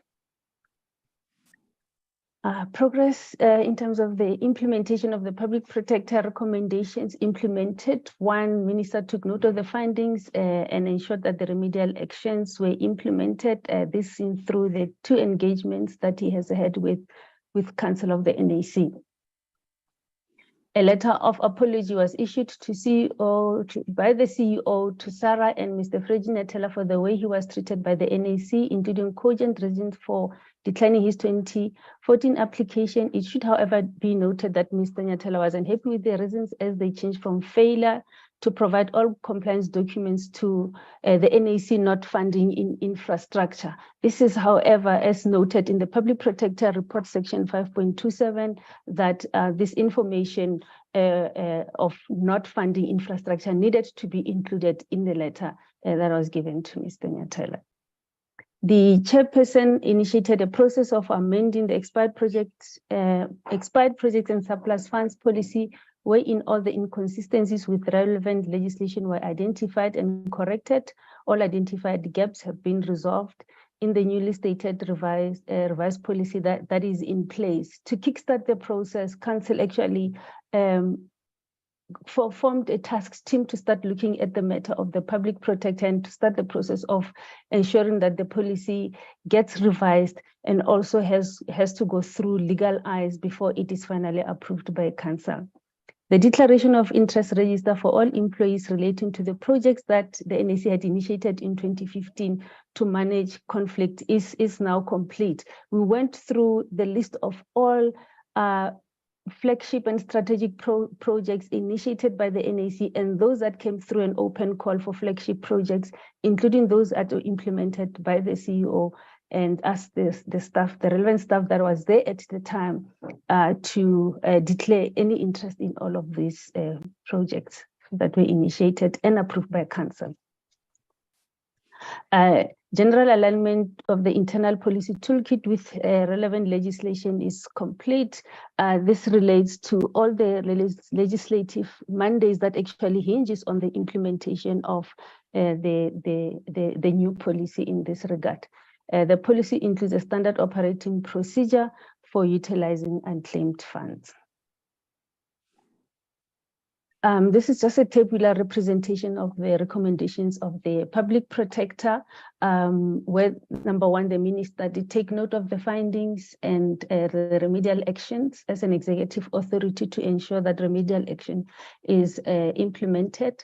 The status of this recommendation is that it is complete. The minister did engage with the NAC between April and June 2021 to ensure that the report is adopted and remedial actions are implemented.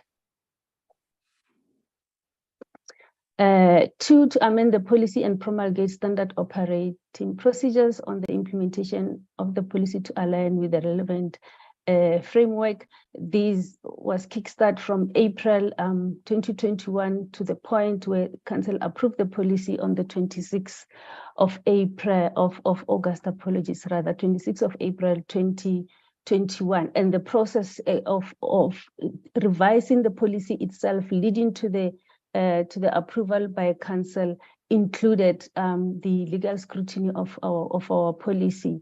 So the NAC to amend and strengthen the policy that's complete during that time, to align the internal policy toolkit with the legislative framework. This formed part of that process from April to August when the policy was approved. A letter of apology was issued to by the NAC and CEO to the complainant. We actually sent 2 sets of letters to Mr. Nyatela. The first one on the dated 23 June 2021. The second final one on the 13th of July 2021. The NAC to put in place a declaration of interest register. This was completed. It spent from the time the matter came into the NAC's hands to start implementing this, starting from 2021 until it was concluded in 2022 with the signing of the declarations. Coming to point 5, the status of the expired projects and surplus policy. The expired projects and surplus policy has been amended and approved by Council as per the Public Protector's recommendations. The expired projects and surplus policy was abolished and replaced by the expired projects and claim funds policy, which is in effect as approved by Council in August 2021. Chairperson, Honorable Chairperson, with your indulgence, I would like to hand over to our esteemed Council member, Councillor Dr. Sipho Sithole, to take over from here. Thank you. Thank you, Ms. Tuso. Thank you so much for the opportunity. And honorable members, the AG's office, the Office of the Public Protector, our shareholder, the department, the NAC, and fellow council members. I will just speak just to 3 issues. One is that, members, it has never been our intention, or is our intention, to be at loggerheads with this sector that some of us are heavily invested in.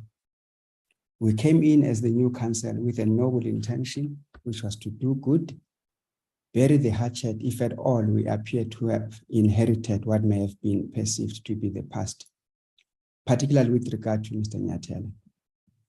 Let me hasten to say that the first thing that the chair and the former deputy chair did was to request a meeting with Mr. Nyathela, which happened on 2 occasions.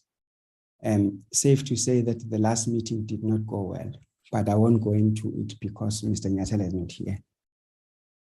The second matter is that the NAC not only met with the public protector, where even the Point former of order, the ANC, point of order. The ANC. Corrected. NAC. You are out of order. I'm calling order to. Please, you are not the chairperson. Honorable Mhlongo, you call point of order by shouting, not raising your hand. Honorable Sibia, you are wrong to respond to Honorable Mhlongo. Both of you, you are wrong. My hand is up. Listen, you see, I'm still on the floor. Honorable Mhlongo, we all want to be respected. And now the issue on hand, the doctor said NAC,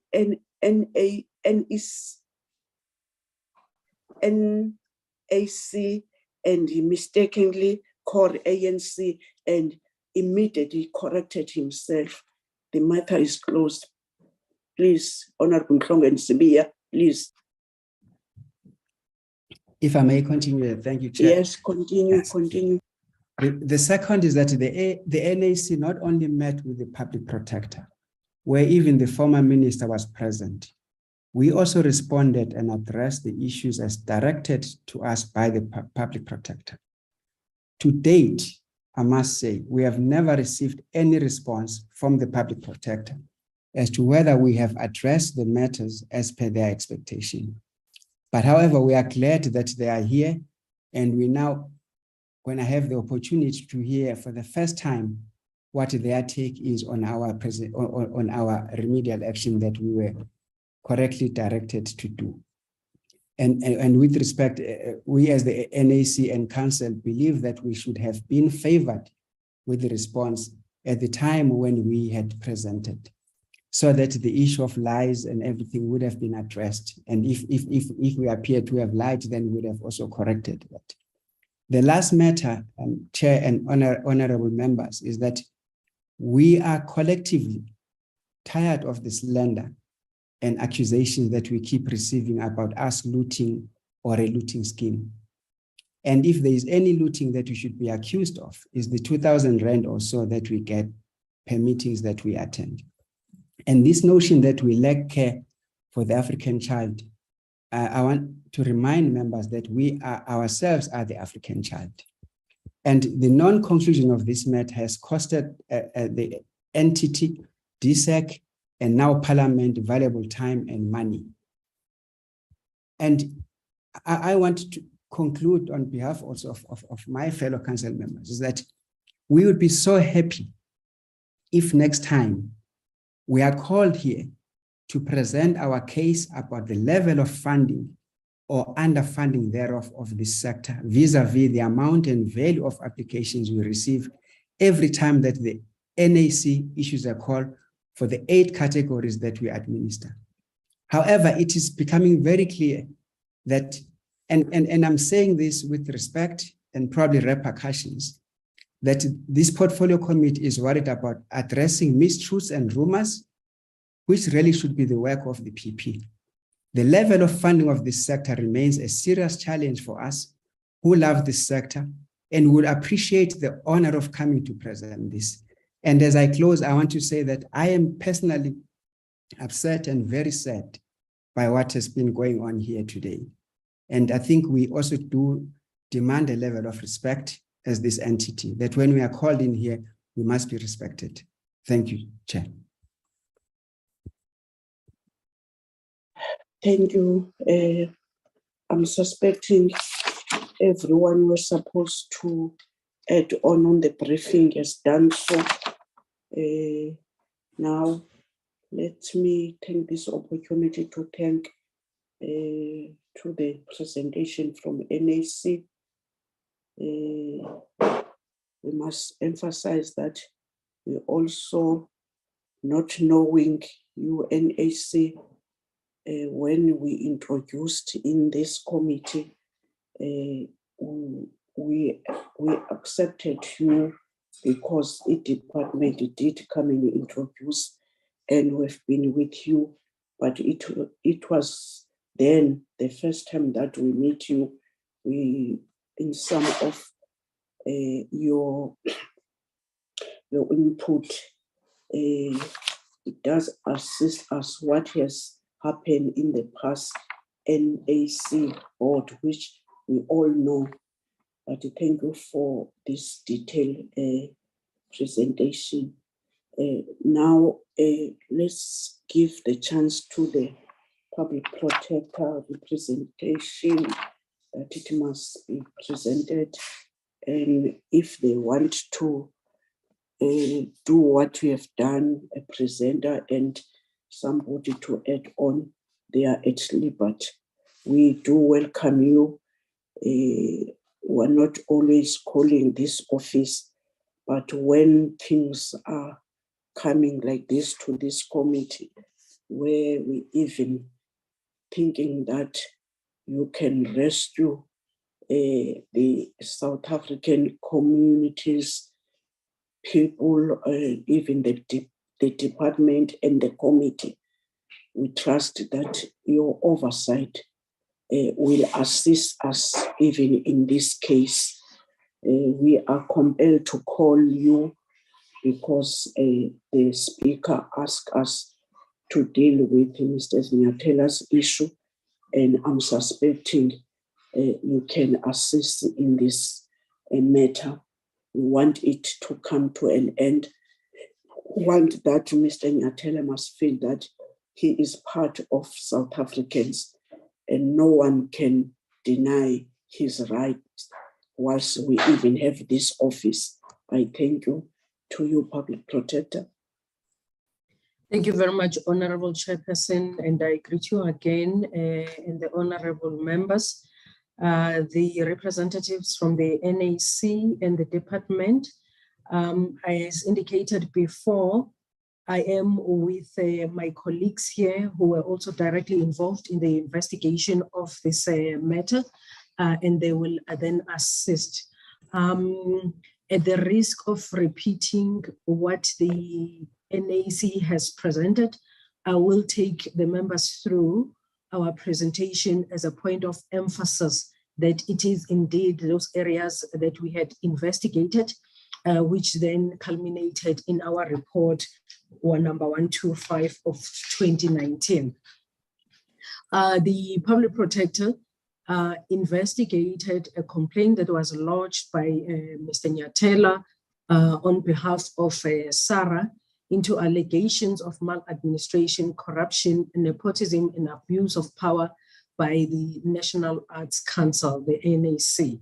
And at the end of that investigation, the public protector then issued a report number 125 as indicated. I wanted to find out. Askis yung in the echo. Put me on speaker. Oh, okay. That's fine. Yeah, it's a good enough.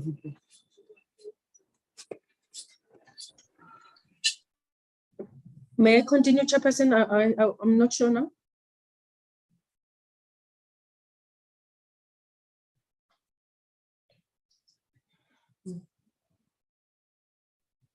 Kubamtase. Okay, thank you, Honorable Chairperson. The investigation entailed the following in terms of the allegations that were made by Sarah or Mr. Nyatela. A, abuse of power and subversion of due processes by the Chief Executive Officer of the NAC. 2, falsification of the South African Roadies Association's funding application by the CEO. 3, lack of adherence and compliance with the Promotion of Administrative Justice Act, Promotion Act 3 of 2000, PAJA, and Batupile principles. And the last one, maladministration and corruption by disregarding the National Arts Council Act 56 of 1997, especially the objects of the council by the NAC in implementing the expired projects and surplus fund policy.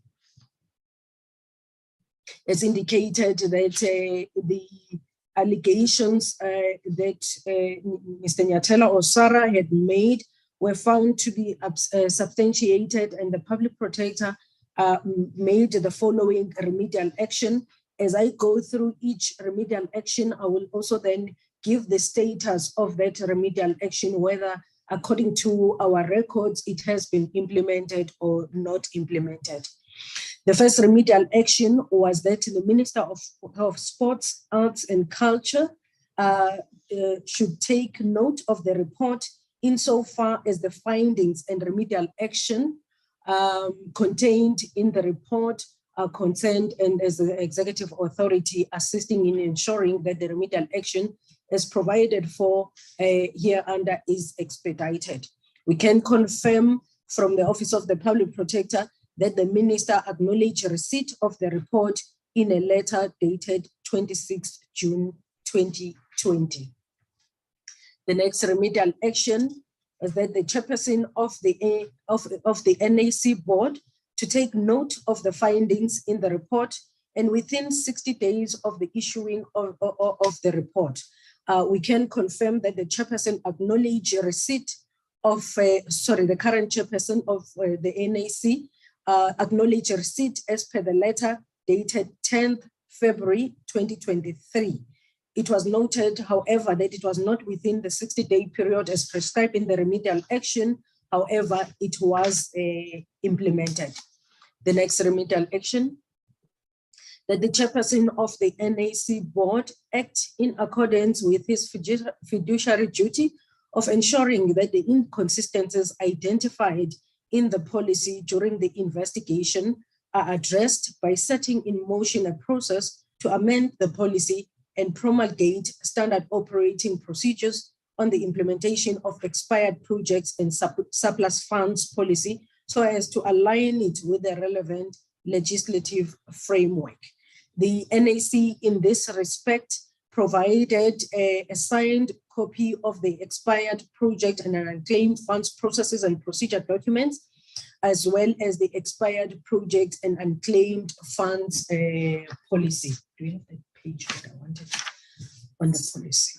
The next remedial action was that the chairperson of the NAC board amend and strengthen the expired project and surplus policy in order to close the gaps that exist in it so as to prevent the NAC staff and other NAC stakeholders from exploiting the policy contrary to the ethos of fairness, equity, transparency, competition, and cost effectiveness as enshrined in Section 217 of the Constitution of the Republic of South Africa.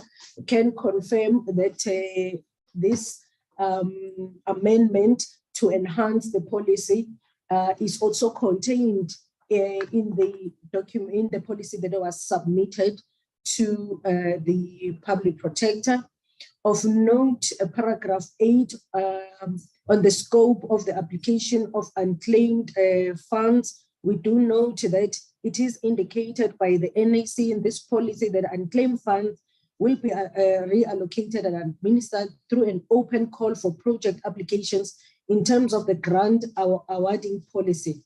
Unclaimed funds can also be utilized for council initiatives which have a strategic thrust. So it's just to note some of the amendments that have been made in the policy in line with the remedial action.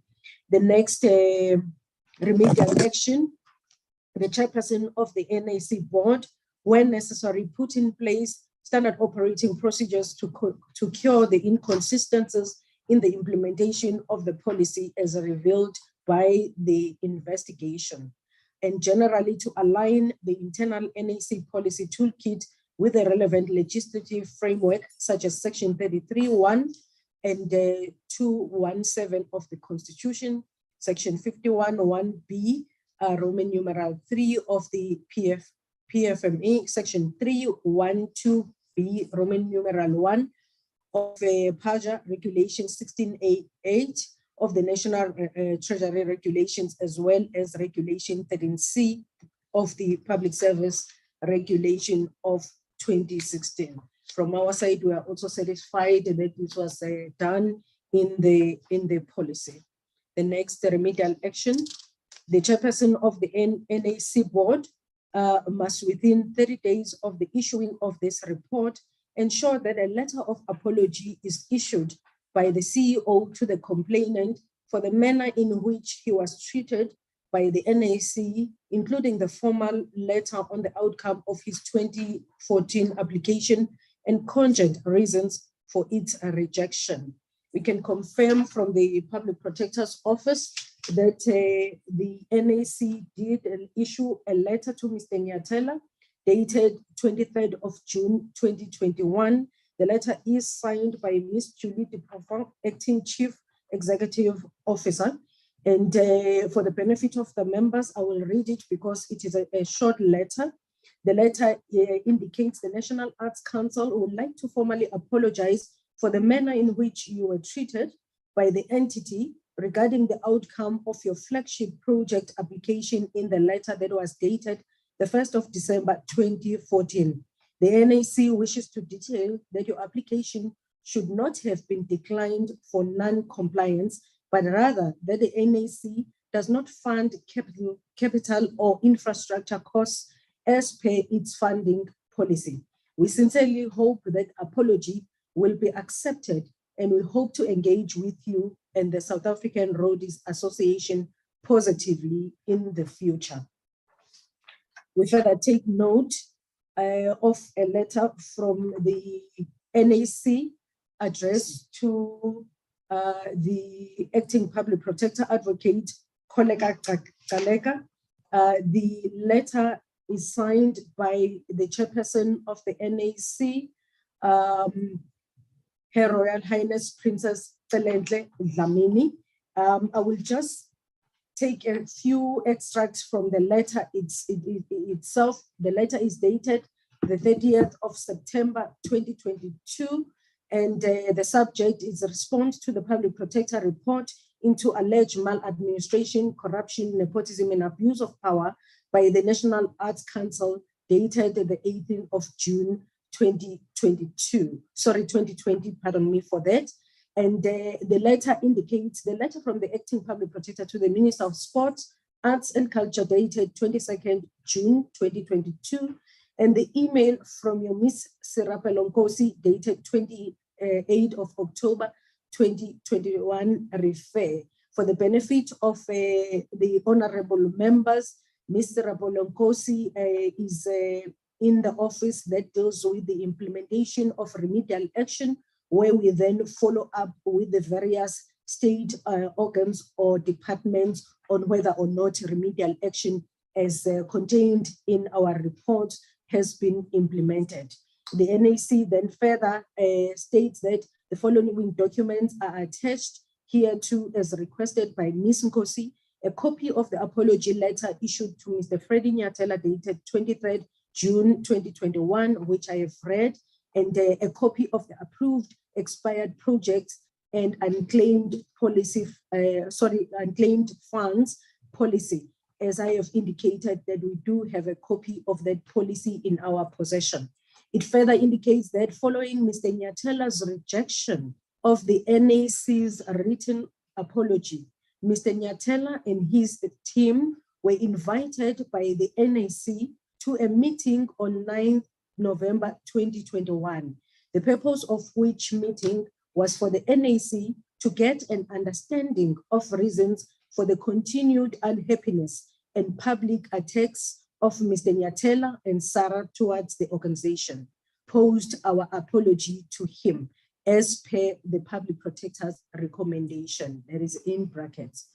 We further note that Mr. Nyatela or Sarah made the following proposals to resolve the impasse between it and the NAC.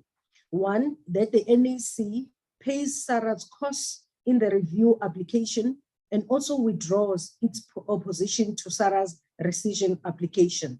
Two, that the NAC funds Sarah's 2014 application in bracket in today's terms, amounting to 1,268,000 rand, as there had been a promise by the then NAC management that they would be funded, and they were subsequently given the wrong reasons for rejection of the application.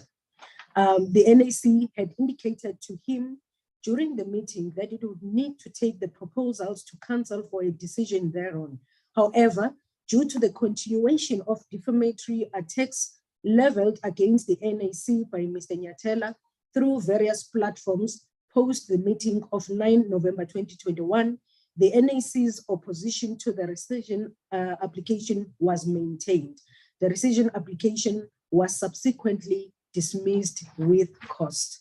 The letter further indicates that the proposal on Sarah's 2014 application was tabled to council in May 2022, and council resolved not to fund Sarah's application as it was of the view that no legitimate expectation had been created by the then management that Sarah's 2014 application would be funded. Council's decision in this regard was communicated to Mr. Nyatela and Sarah on 24th May 2022. And a copy of the letter in this regard is attached. The NAC now considers this matter closed. The next remedial action. The next remedial action is that the chairperson of the NAC board must, within 30 days of the issuing of this report, ensure that the CEO has put in place declaration of interest register for all NAC employees relating to the projects that they have initiated since 2015 to date, so as to manage any prevalent conflict of interest. We can further confirm that as part of the implementation of the remedial action, which is part of the policy and the documents that they have submitted, NAC provided with a register of declarations of interest in expired projects 2015 and the list of the members who have also made those declarations, including Ms. Julie de Poffa, Ms. Buleng Lisala, Ms. Matidiso Matebe, Mr. Halalitang Mlefi, Ms. Shamaine Munareng, Ms. Lindy Ngobo, Ms. Flami Nukeri, and Ms. Zinzi Ramatsiba. We note that as the public protector, the NAC had initially decided to take the public protector's report on judicial review. However, they subsequently withdrew the application on the 21st of June, 2021. The CEO of the NAC, Ms. Mangope, in her personal capacity, also took the public protector's report on review, but also subsequently withdrew the application on the 20th of September 2022. As the public protector, we are not aware of any further attempts for a judicial review to set aside the remedial action of the public protector in respect of this report. There has been several interactions and communication between the officials of the public protector with Mr. Nyatela, and he has been informed of the status of the implementation of the remedial action through email and letters. We do note, however, that Mr. Nyatela remains unsatisfied with the information that has been presented to him. A letter was again sent to him just confirming that based on our investigation and our records, the remedial action has been implemented. He has raised certain issues, that is Mr. Nyatela, so which still confirms that from his side, he remains unsatisfied, but as the public protector, we can confirm that the remedial action that is contained in report number 125 of 2019 has been implemented, and that there is nothing further that the public protector can then do, as we note that where there are any concerns in terms of the implementation or non-implementation in particular of the remedial action, we then indulge the Speaker of Parliament, as we have done, on various remedial action that is still outstanding. And it is an ongoing engagement with the Office of the Speaker. We submit quarterly reports on implementation and non-implementation of remedial action on any reports that have been issued by the public protector. I must also indicate that the Speaker has really assisted us in this regard, and has even referred our report to the former Deputy President for his further intervention.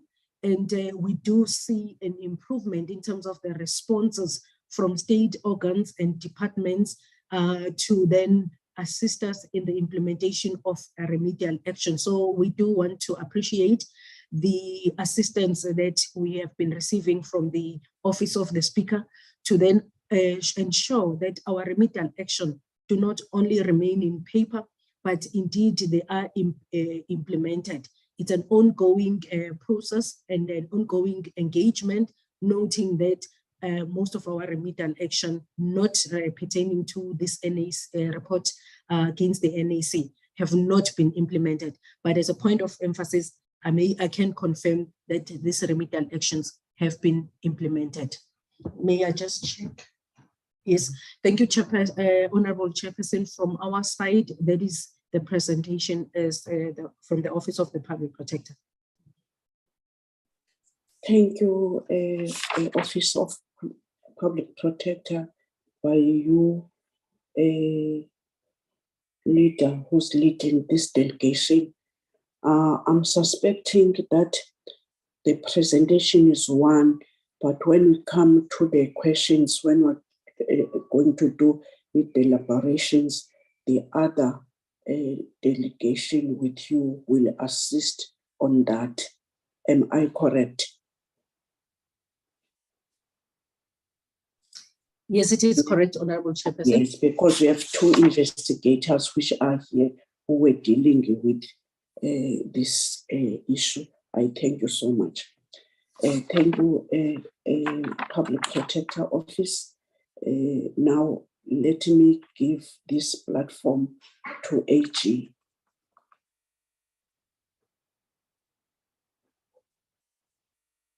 Good morning again, Honorable Chair and members, and greetings to all the stakeholders on the call. Chairperson, I will be brief. As you highlighted in your opening remarks, as the AGSA's office, we've sent a letter to the portfolio committee through the chairperson, indicating that we are not able to provide a progress report on the remedial actions that were issued by the public protector to the NAC. In the main, the reasons for that was because the remedial actions were for the attention and implementation by the Minister of Sport, Arts and Culture and the chairperson of the NAC Council.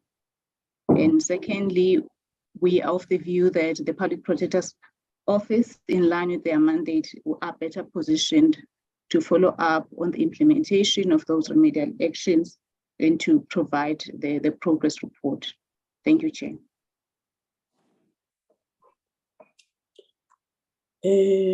Honorable members, thank you, honorable members. And now, thank you, AG. I'm giving this opportunity to honorable members' deliberations. I will take hands, and all who presented to us, you must note questions, because I'll come back to each of you, NAC, Public Protector, AG, and the last, the department. I'm seeing a hand of Honorable Malomane, I'm sorry, Honorable Mahlingozi, Honorable Adams, Honorable Mhlongo, Honorable Veronica, Honorable Sebia, Honorable Zondi, in that order. Let me give it to you, honorable members, to all of you. Honorable Malomane. Thank you, Honorable Chair. Greetings again to our staff, department, NAC, Public Protector's Office, and ourselves as honorable members. Chair, let me welcome the presentations from the NAC and the PP's office. I really appreciate that the office of the PP is doing its job, that if there is a complaint that is written to them, there must be investigation, and investigation has been done, and the remedial actions have been given to the NAC and they have been implemented. But my question, Chair, it will be based to NAC. I just want to find out what are the declaration of interest register outcomes of all NAC employees, and how many instances of a conflict of interest were reported in the declaration. Just that question, because the implementation of the remedial action have been implemented. I'm very, very happy, Chair, with the report. Thank you, Chair. Thank you, Honorable Malomane. Honorable Mahlingozi. Thank you, Chairperson. Once again, let me welcome the presentation and also greet again everyone around. Yes, Chairperson, the fact that there is an unsatisfactory condition that the National Arts Council and Ms. Nyatela do exist, it's correctly answering to the fact that Ms. Nyatela should have been here to explain the unsatisfactory element of what's going on. Number two, Chairperson, why is the National Arts Council repeating a presentation that was done on the 27th of May, 2022? Chairperson, where in the remedial action does it advise the National Arts Council to create a new policy? Number four, Chairperson, which law allows the National Arts Council to create a new policy? And number five, Chairperson, what did the Public Protector do when the National Arts Council took the Public Protector's report and remedial action on judicial review? Number six, is the acting Public Protector also deliberately disregarding the Constitutional Court judgment to protect an unlawful policy? Chairperson, they spoke about a dismissal with costs. Who paid for those costs, and what was the reason for that judgment? The last one, Chairperson, is why did the Auditor-General change its stance regarding National Arts Council's wasteful expenditure regarding Mzansi National Philharmonic Orchestra? Thank you. Thank you, Honorable Mahlingozi. Honorable Adams. Thank you, Chairperson. Let me also welcome the presentations from the NAC and also the public protector. Chairperson, my question will be, what quality assurance has undertaken to ensure that the amended policy and development policies have sufficient checks and balances and control?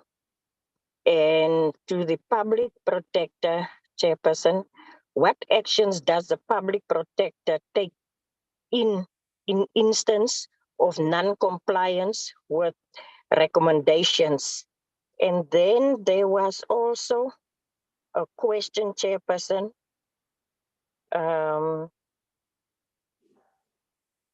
I wanted to ask all the attached documents which was referring to, did they send it to us or will they send it to us so that we can have a closer or evidence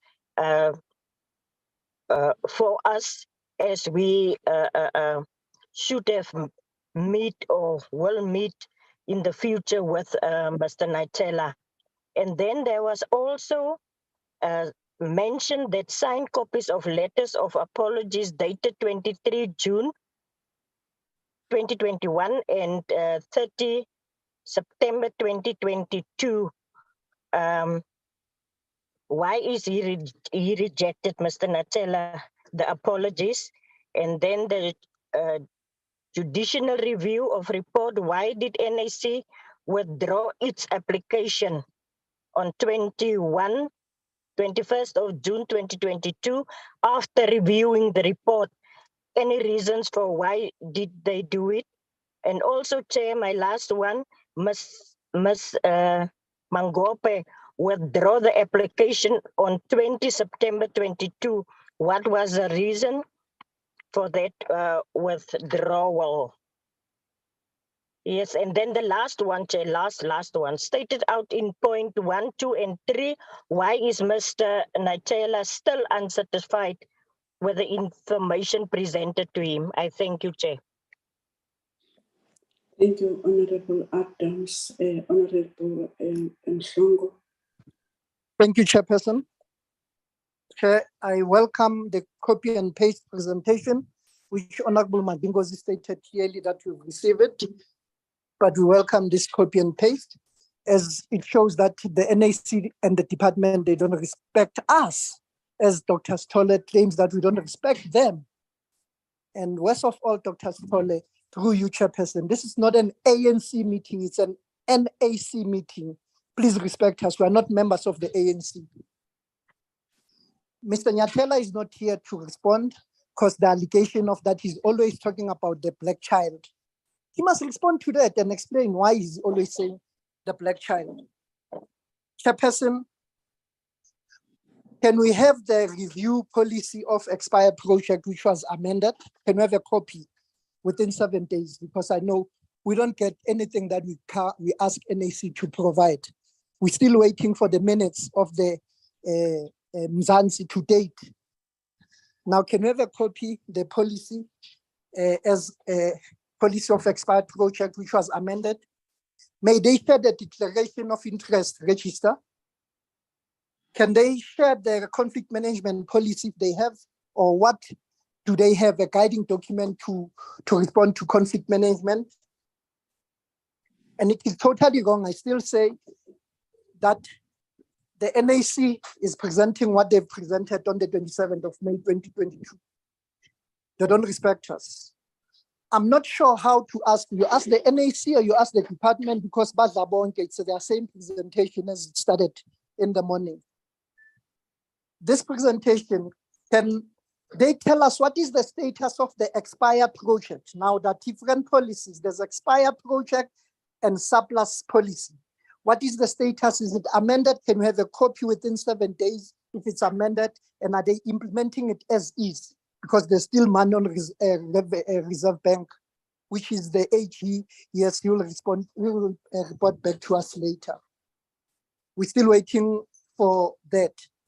I hope, Chairperson, the acting public protector, I hope that this report is not because she's acting because she'll be appointed soon.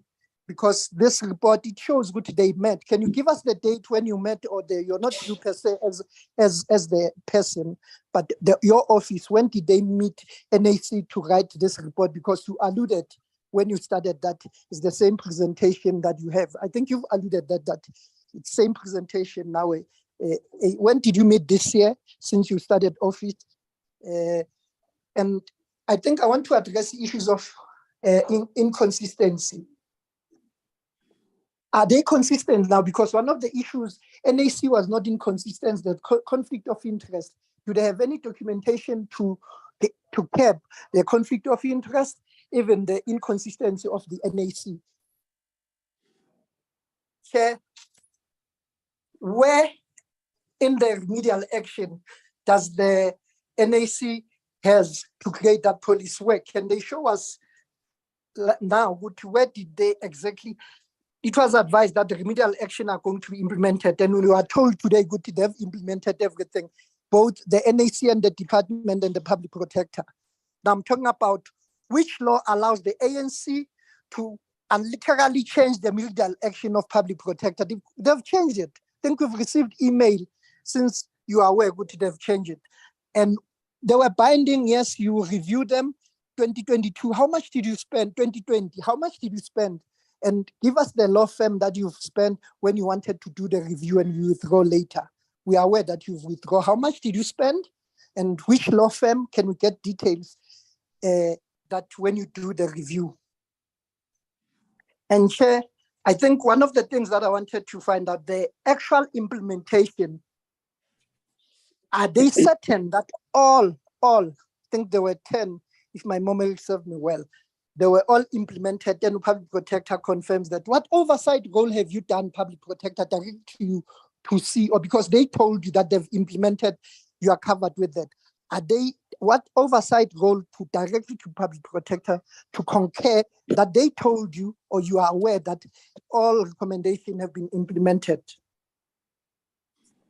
And when they appeal, it shows good there were issues. I think Ma'am Adams covered me a little bit with the time they appeal with the old council. What was the reason? We want to know what was the reason. And note that these are legally binding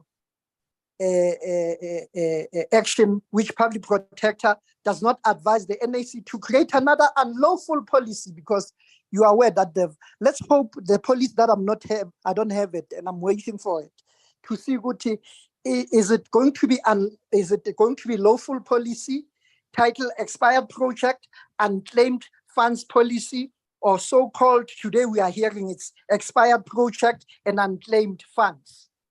Now, Chair, I wanted to stop there, but to note, it shows, Ubabunyathela, we have to call him because he's another party that is not happy. Nati, I don't have the policy to see for myself, to go through it, to go to all this conflict of interest, because they've done it before as the NAC with other issues of conflict of interest. I don't want to go back there.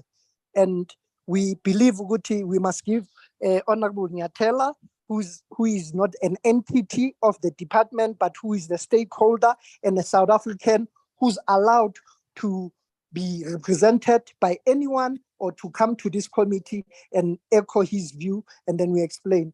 And we're not taking rumors. There's no rumors that we're taking, Mr. Dr. Sithole. It is clear that the CEO of Mzansi, he's the deputy chairperson of the NAC. Those are rumors. Tell us. We're not talking about rumors. These are factual issues that we're talking about. This expired project, a program or project, or you've unclaimed project. Right now, 65 million is a reserve bank.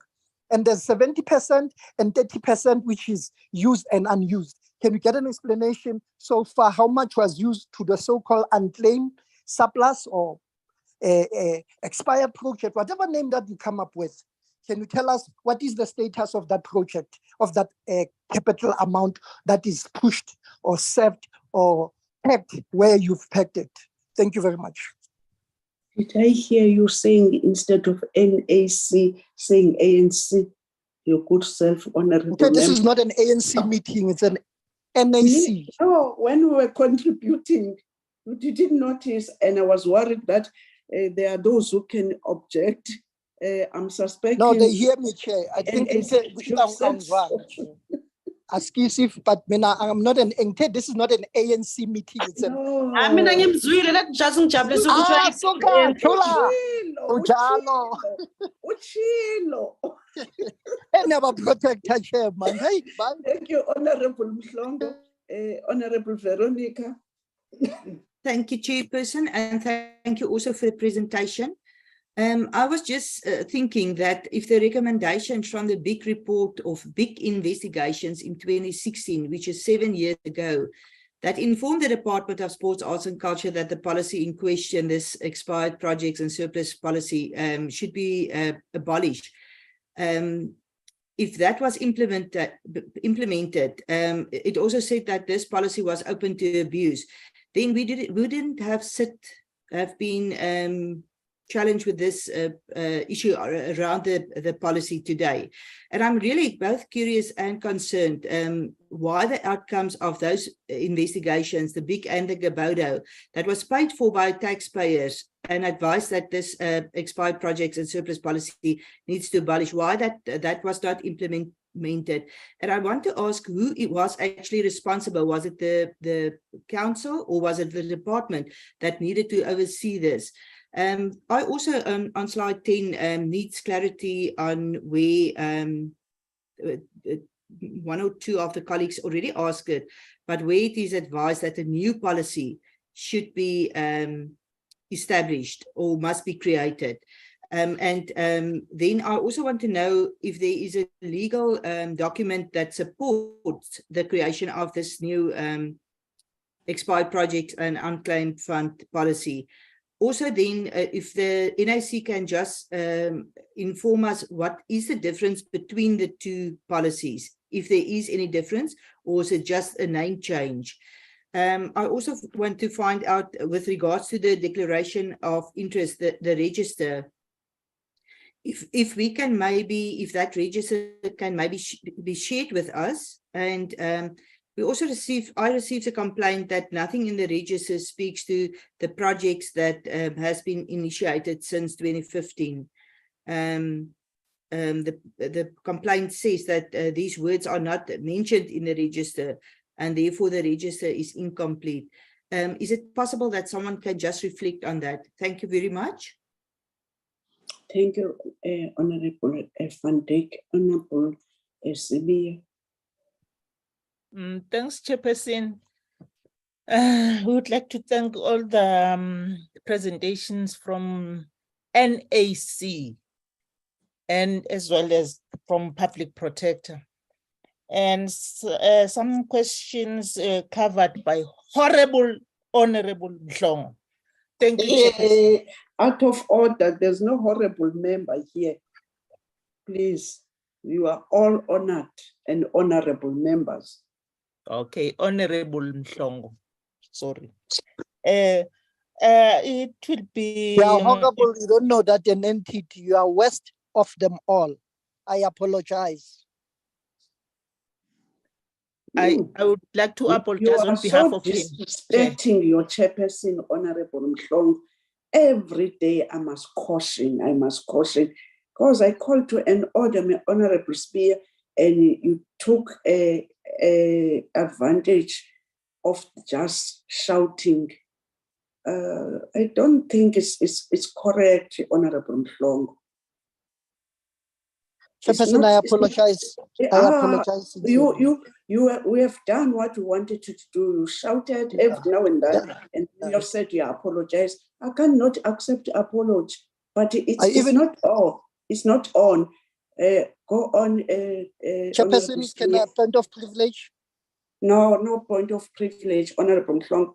I'm allowed to raise the point of privilege, No, Chairperson. but you are not allowed to shout me. I was correcting you, and now a point of privilege. It's not right, Honorable Mhlongo. It's not I was right. not shouting. Good respect. You shouted. You shouted. Not you. Not me per se, because I'm chairing the meeting. You shouted in the meeting, and this is not the first time. Yeah, no, Chair. Honorable Mhlongo. Hayi Njomani, hayi Njomani, hayi Njomani. Suniphatha kakubi Njomani. Njomani, khawuyigcine. Ngithi ngicela uxolo, Chair. Ndithi Ngizokunika kaloku into, Chairperson. ndikuxolele, Khona ndikuxolele into, Chair, Njomani. awuna consistency naye uSpeaker okhuluma manje wenza ngamabomu, uyazi ukuthi uzo-apologize. It's there, we are in politics. That's why I shouted and I apologized after. This is It's not about politics. politics here It today. is. How can she say I'm horrible? Is she You see honorable? what we are doing now? On what agenda are you doing? You are taking advantage again, that you must, your word must be final. Honorable Mhlongo, it's not right. It's not right, Honorable Mhlongo. Of course, in Honorable Sibiya, but also now you're going on and on. It's not right, Honorable Member. If other members, they are not telling you, it's not right what we are doing. It's not right. Honorable Sibiya. Apologies, Honorable Chairperson. My question is it will be okay, or question to Public Protector. What is the view of the Public Protector on the dissatisfaction of the complainant despite the matters being resolved? I thank you, Chair. Thank you, Honorable Spear. Honorable Zondi. Thank you, Chair. Chair, I just noticed when I read the report of the Public Protector. Sorry, Honorable Zondi. Sorry, Honorable Sibiya, please lower your hand. Honorable Zondi. Yes, I'm sorry to do that. Go on, Yes, Honorable. Chair. Yes. Yeah, I was saying, Chair, I just noticed that this matter started in 2014. I was surprised a little bit because everything that we're discussing in the last 6 months about Sarah is as if something happened yesterday. But we welcome the presentation, Chair.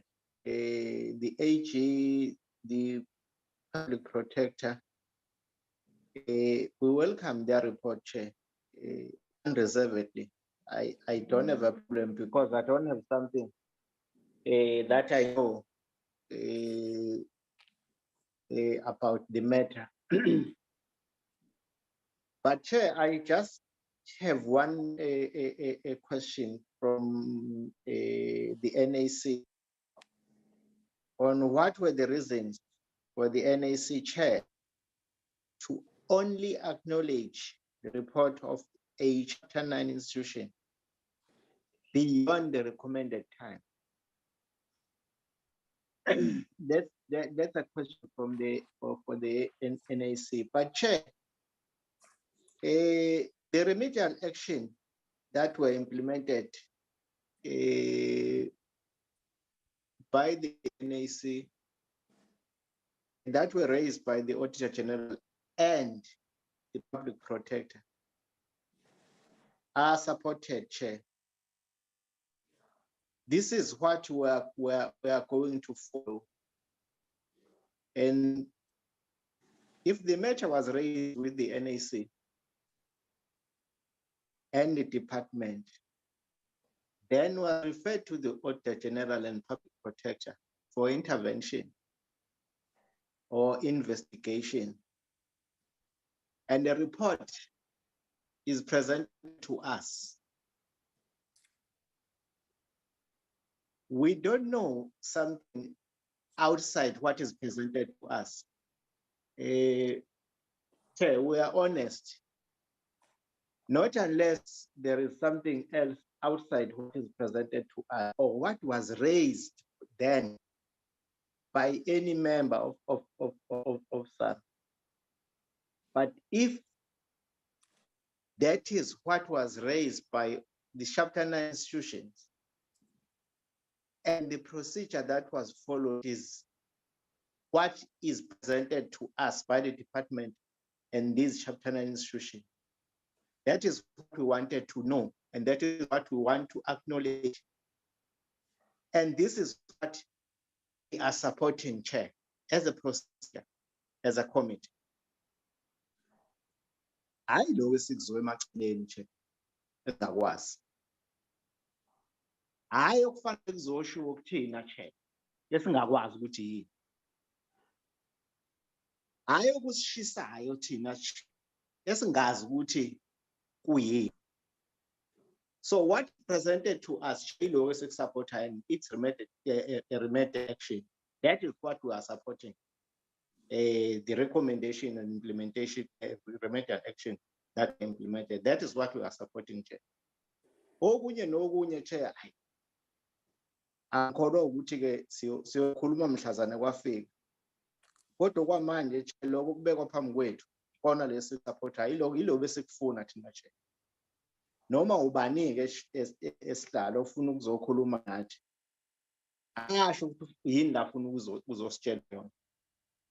La ngeke akwazi ukusitshela yona okufanele azasibone emehlweni ukuze asitshela yona.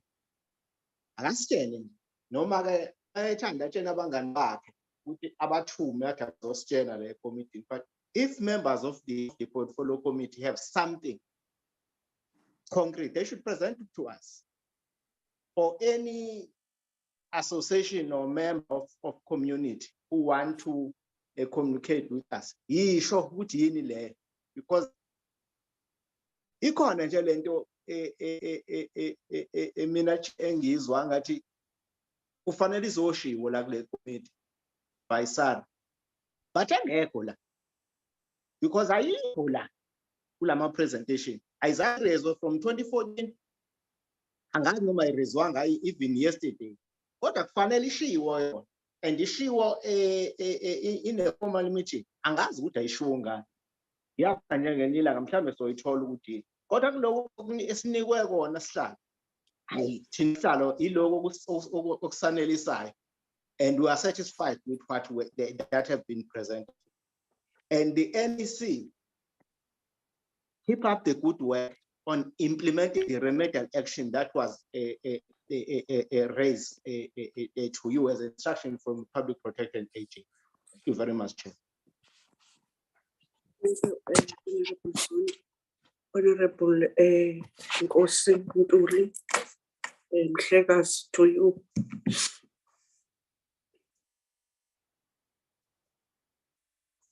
Angibonge, Chair.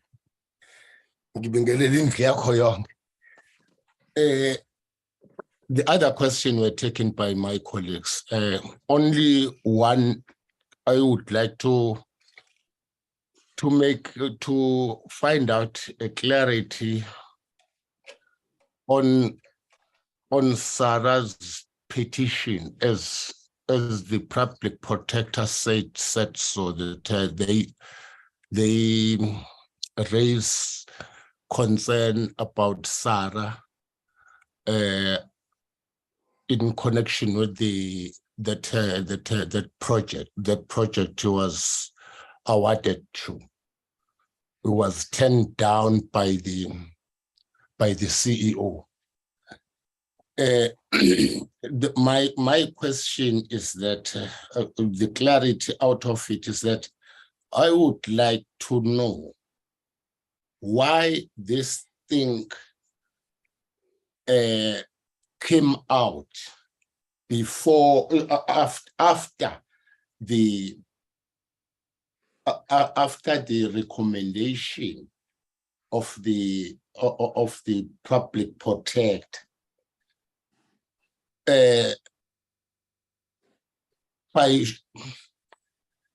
By how can I explain? I don't know how can I express it. Ungaisho nangesakithi sisulu. Ayisho ba. Ngixaka kakhulu, Chair, ukuthi kuthi sekuvele indaba kaSara ngecomplaint yakhe eyathathwa yaze yayiswa ku-public protector ngesikhalo sakhe.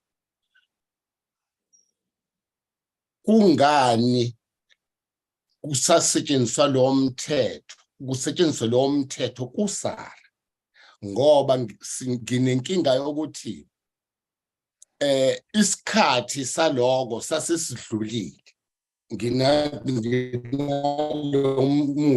engqondweni yami yokuthi wase awadiwe kwaphela kwabe kwashintsha ke kwakuyanganikezwa ikungani ke manje bese kuphinde kuyosetshenziswa lo mthetho wento eyaseyenzekile yadlula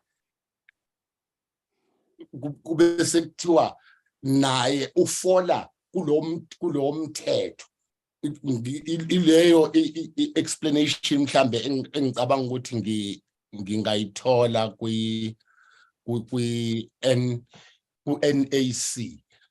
ukuthi bakusebenzisa late bekusebenzisa kodwa isikhalo somuntu sithi ngiphuciwe into ebese nginikwe yona. Ngiyabonga Sihlalo. We do have interpreters and also at least the direct question, the majority of them, they can understand the other language, which is not English. Now I'm taking this opportunity to go back to NAC responses from honorable members to NAC. You can share questions with your colleagues. It's allowed. It's not just directed to the leader of the delegation, which is Chairperson. To you, Chairperson. Thank you very much, Chairperson, and thank you as well to the members for all the presentations, and the questions that they've asked. I'll take some of the questions, and then I'm going to hand over to our acting CEO, Julie Tipofa, to please handle the rest as well. I will start off with the one by Honorable Zondi, when he asks why was there a delay with the chairperson officially responding to the public protector, as mentioned in the public protector's report this morning. And it is, if I recall very well, from the time the letter had come from the public protector's office, up until the time that we responded, there had been a meeting that had formally occurred between the public protector, ourselves, and the former minister and representatives of the department. So it's not that we had completely gone quiet. There was some activity that was happening in the background in ensuring that we effectively addressed all the public protector's concerns. Can I ask Acting CEO if you can pick it up from here, and then I'll come in the end once you're done. Thank you, Chairperson. Let me respond. Thank you, honorable members, for the questions posed. I think the first question raised by Honorable Malumane related to the declarations of interest and whether any staff member had declared any positive conflict of interest in that regard. So essentially what the declaration of interest form entail is that, as per Section 13C of the Public Service Act, is that the staff in the employee of state institutions need to declare any interest that they have in any of the organizations that the NAC is dealing with, or alternatively also including if they're actually engaged with other state entities or doing business with state entities or departments. So in relation to the specific matter raised by the public protector, as per their findings, the NAC then needed to draw a list of applications, strategic projects and flagship projects that were supported by the NAC from 2015. And I must indicate that when we drew that list, we started with 2014. With the initiatives that were supported by council. The second category being the list of applications that came through an open call, and those that were supported or recommended through the CEO's office. As a matter of fact, we went beyond 2014 and raised those lists until 2017. In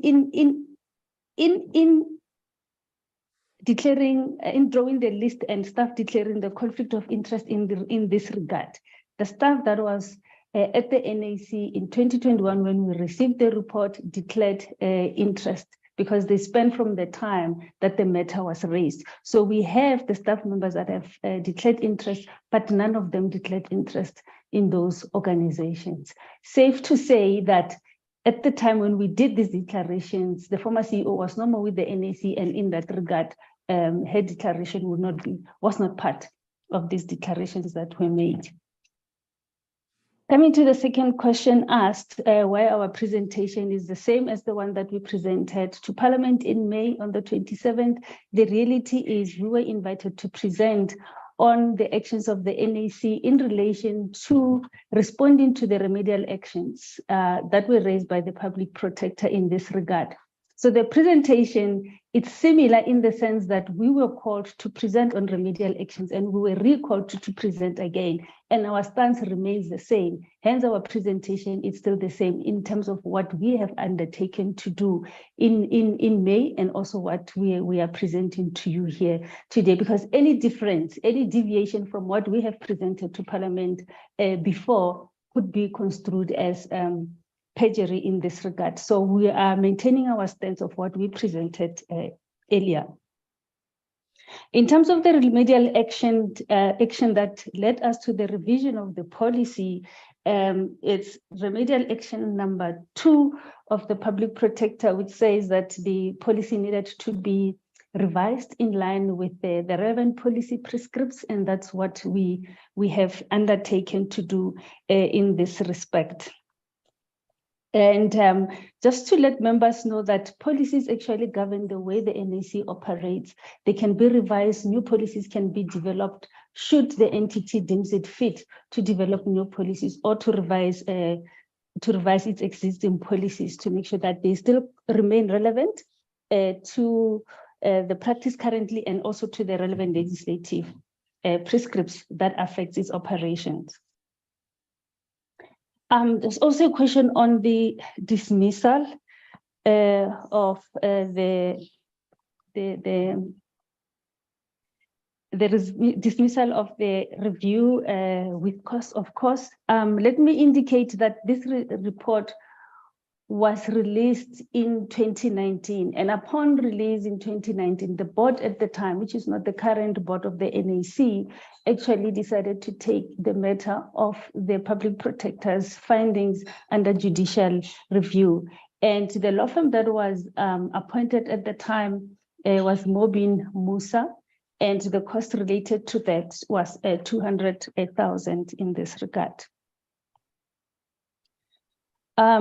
In terms of the revised policy, what were the checks and balances made as per the review as of the policy, as also as what the public protector's presentation has alluded to, is that relevant sections that were really quite contentious were removed, noting how the surplus funds have to be utilized. Section 8 of the report of the policy indicating that if there are any monies left, this would be done through an open call for funding, as well as any projects that have strategic thrust that the NAC Council deems fit to support.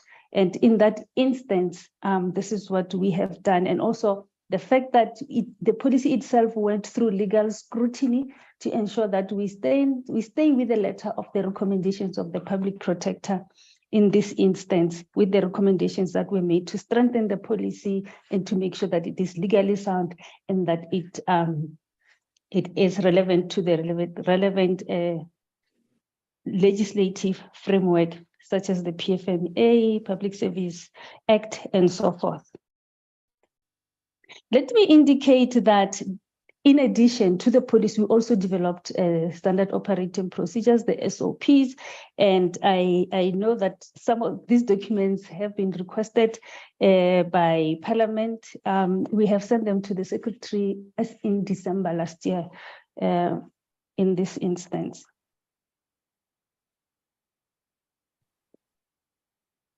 Okay, with the coming of the new board, going back to, I think, one of the questions raised by Honorable Adams, it's the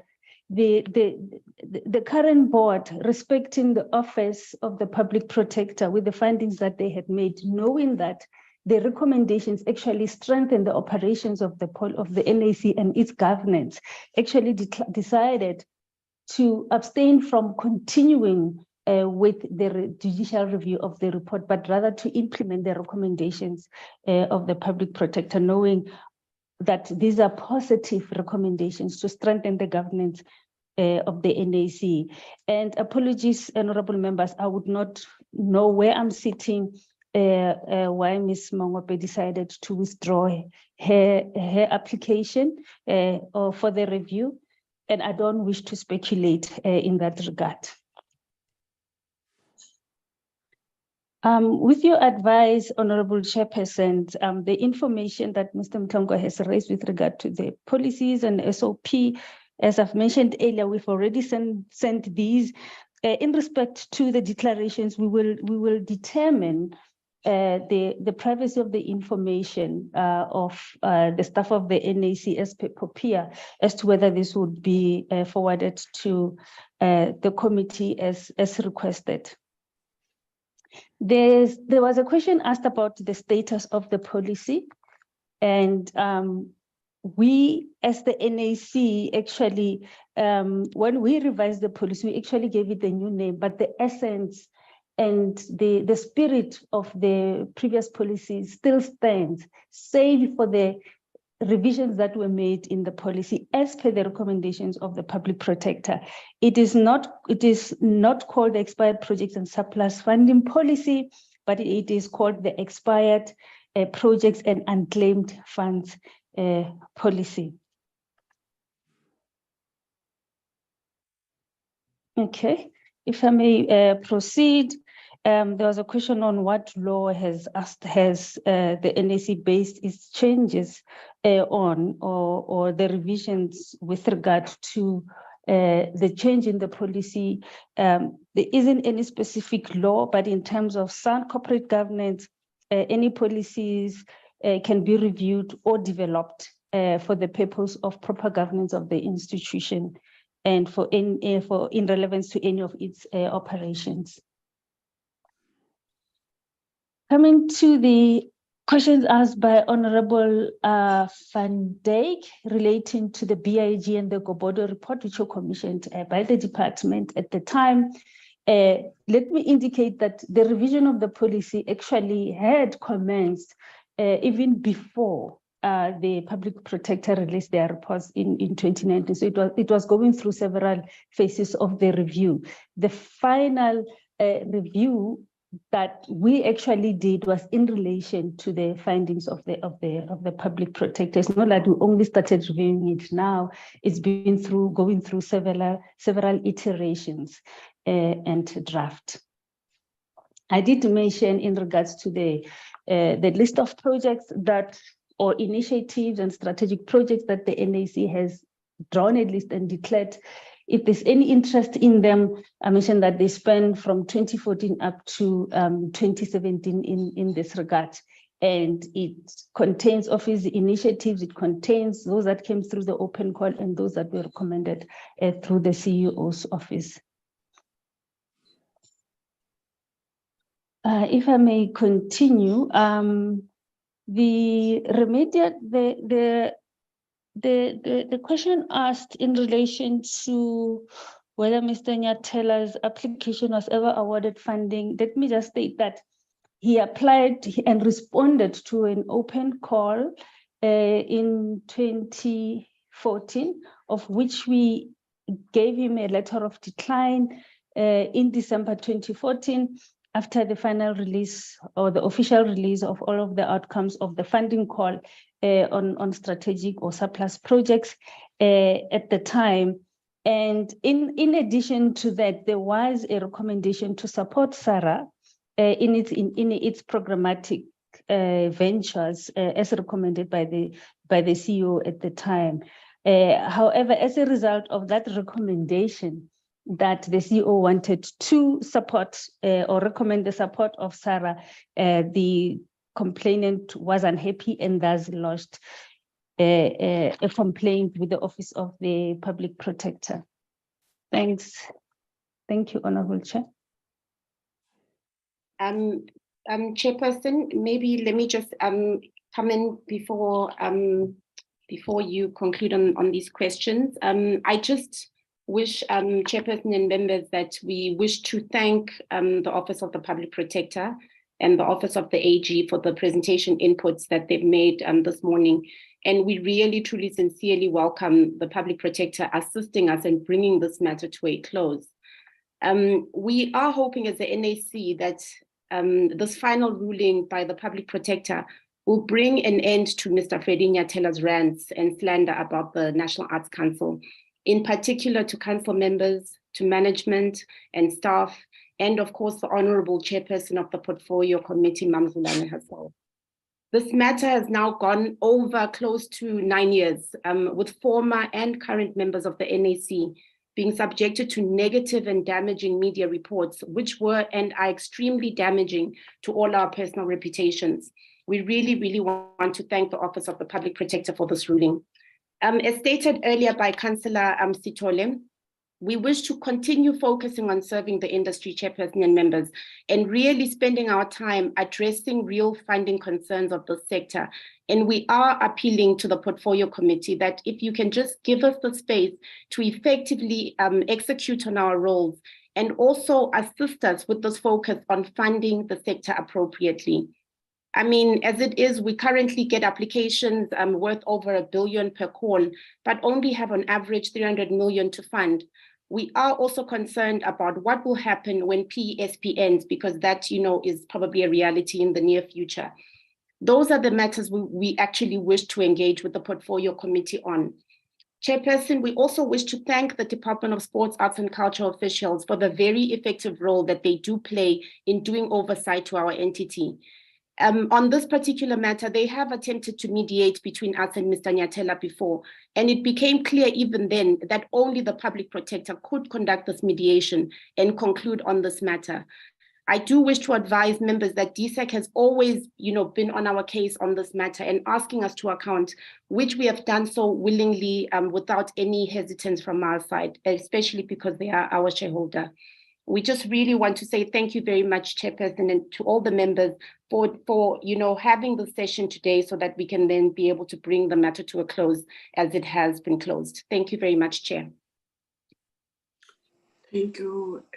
Is anyone from your colleagues wanted to say something before I'm giving to the Public Protector? I don't see any hands. Thank you. NAC, we noted all what we are saying. Some other requests are not for this meeting. We'll engage as a committee to the department some of your recommendation and asking an assistance. But as the committee will do our oversight every now and then.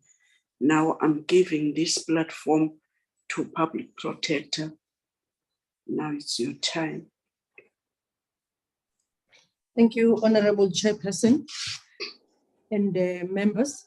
I will then start with the question by Honorable Madlingozi on why did the PPSA not recommend a new policy, or why APP or Acting Public Protector is protecting an unlawful policy. I would like to take the members to the remedial action itself as far as the amendments to the policy is concerned.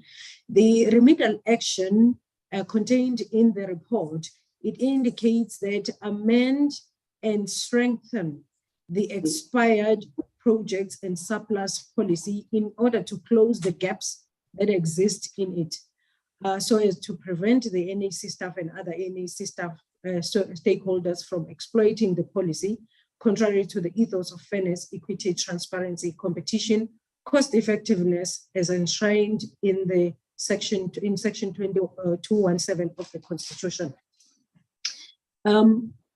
Members will note that when we conduct investigation, the investigation is based on the allegations that have been brought before the public protector. And that is why then in our reports, we always identify what are the issues that have been the subject of the investigation. Those are the issues that will then give rise to the remedial action should the allegations be found to be substantiated. As the public protector, we then take remedial action based on any of those issues that are substantiated, or in this particular instance where we had identified certain gaps that may be open to any abuse by any member of the NAC. So there was specific. How then the NAC go about it? They will then use within their own structures and what defines the review of the policy. What we look for as the public protector is whether the remedial action has been implemented. In other words, has the policy incorporated the remedial action, whether now it has changed the name or whether it remains the same, but does it then address the remedial action for us to then say it's been implemented? So I would not then go further because the NAC has responded to the change of name. What I can then say from the Office of the Public Protector is that we are satisfied that the remedial action that was taken in that report is included in the policy itself to then address the issues that we had found to have been substantiated. Then I move to the question by Honorable Adams on what actions does the public protector in instances of non-compliance with the recommendations that we take. I did indicate to the members that if one looks at the Constitution, which is our founding principles, it says the investigator, the public protector must investigate, must report, must take remedial action. And that is what we actually do. But as a value add, noting that indeed we are using public funds, we have internally created a unit that does follow up on the implementation of remedial action, even though the Constitution itself does not talk directly to the enforcement of the remedial action. It is also for this reason that we then engage Parliament through the Speaker on the implementation of remedial action. As I have indicated, that we now even send the quarterly reports indicating which remedial action has been implemented, which one has not been implemented, so that that impact that the public protector was actually created to make in enhancing good governance and good administration in state affairs, that it does not just die with that report. So I have also stated that the Speaker went as far. Are we still online? We just... Yes. Oh, sorry. It just, the screen just disappeared on its own. Thank you, okay. Honorable Chair. That the Speaker went as far as engaging the former Deputy President to then assist in the implementation of remedial action, and also that we should even go as far as the Speaker of the National Council of Provinces. So as the Public Protector's Office, we don't really just sit back after issuing the report, but we engage with all the structures that can assist us to ensure the implementation of remedial action, while we also continue in our internal processes. I must indicate that the Chief of Staff, Mr. Luda Dibelo, is actually heading that section of following up on the implementation of remedial action, and engages with the state organs where remedial action has been made to ascertain the reasons for not implementing the remedial action that has been made in the reports that have been issued by the public protector. So those are the measures that we have taken as the public protector to ensure that we are able to implement the mandate fully that has been assigned to the Office of the Public Protector by the Constitution itself. Then there was also a question from Honorable Adams on why Mr. Nyathela has rejected the apology. I just want to indicate from our side as the Public Protector, this is not directed to Mr. Nyathela necessarily, is that indeed when people bring complaints to the Office of the Public Protector, they already have taken a particular position, whether it's issues of maladministration or prejudice. So the outcome is always expected to favor them. But one, we are guided by the principles of doing our work without fear, favor, or prejudice, which means then that we are guided by the law. When we then look at what really happened and what should have happened, we need to arrive at a conclusion that is legally based. And there are instances where the outcome does not really favor the complainant. In this instance, we have made findings actually against the NAC. Mr. Nyathela remains unhappy with whether the remedial action has been implemented or not. It does sometimes happen, but from our side, as we have indicated, we are satisfied that it has been. We do take note of his response to our correspondence yesterday. We are going to look into it, but also we are mindful that the Public Protector has already pronounced on this matter. So we need to also, as we engage with him further, not really open or reopen an investigation, because once the Public Protector has signed that report, it is final and binding. It can only be taken on judicial review. So we cannot then on the side start a new investigation based on any other new issues that Mr. Nyathela may raise, especially where we are satisfied with the implementation. I will then move to the question from Honorable Mhlongo. What of assigned role on remedial action? I think that I have covered it, but I also want to emphasize to the members that the report was signed on the 15th of June 2020. It was signed by the Public Protector herself, Advocate Busisiwe Mkhwebane. The implementation and the follow-up on the implementation of remedial action, indeed, it has been done with the acting Public Protector now in office, but the report itself was signed by Advocate Mkhwebane. So, really, as a point of emphasis, we do our work without fear or favor. It doesn't matter who the Public Protector is. It doesn't matter who the investigator is. That investigation and the remedial action must pass the scrutiny of our courts. Then I will move to the question by Honorable Sibia.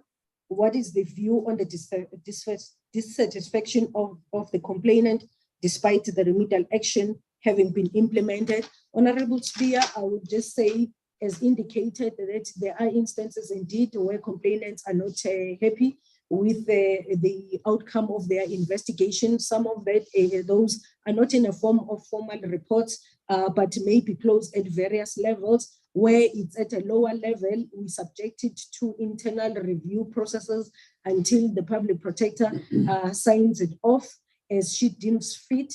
But in this instance, the Public Protector has indeed concluded on the matter. I just want to check with my colleagues if I've missed any questions.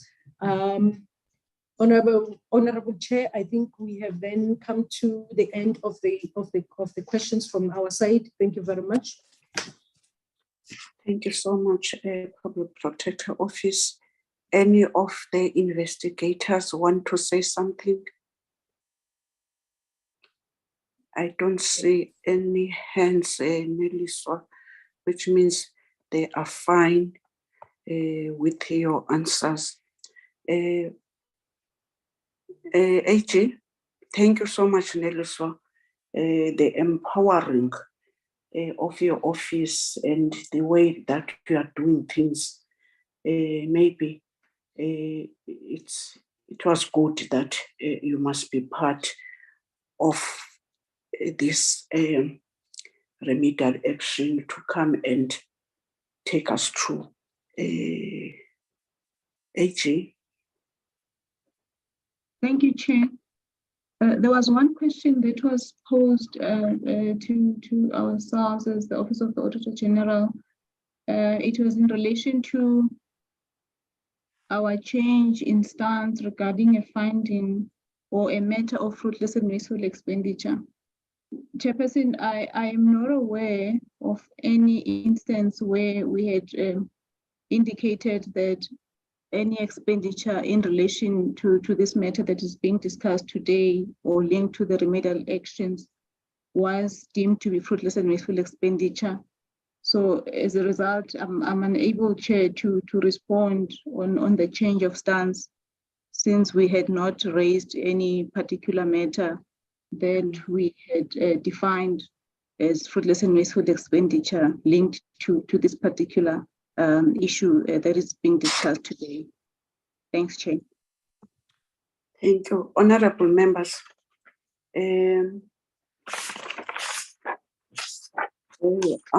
taking this opportunity to say to you, honorable members, we are having in front of us the responses out of a thorough engagement with a NAC public protector, and now department, can you, if you want to say something before I summarize what we've said in this meeting.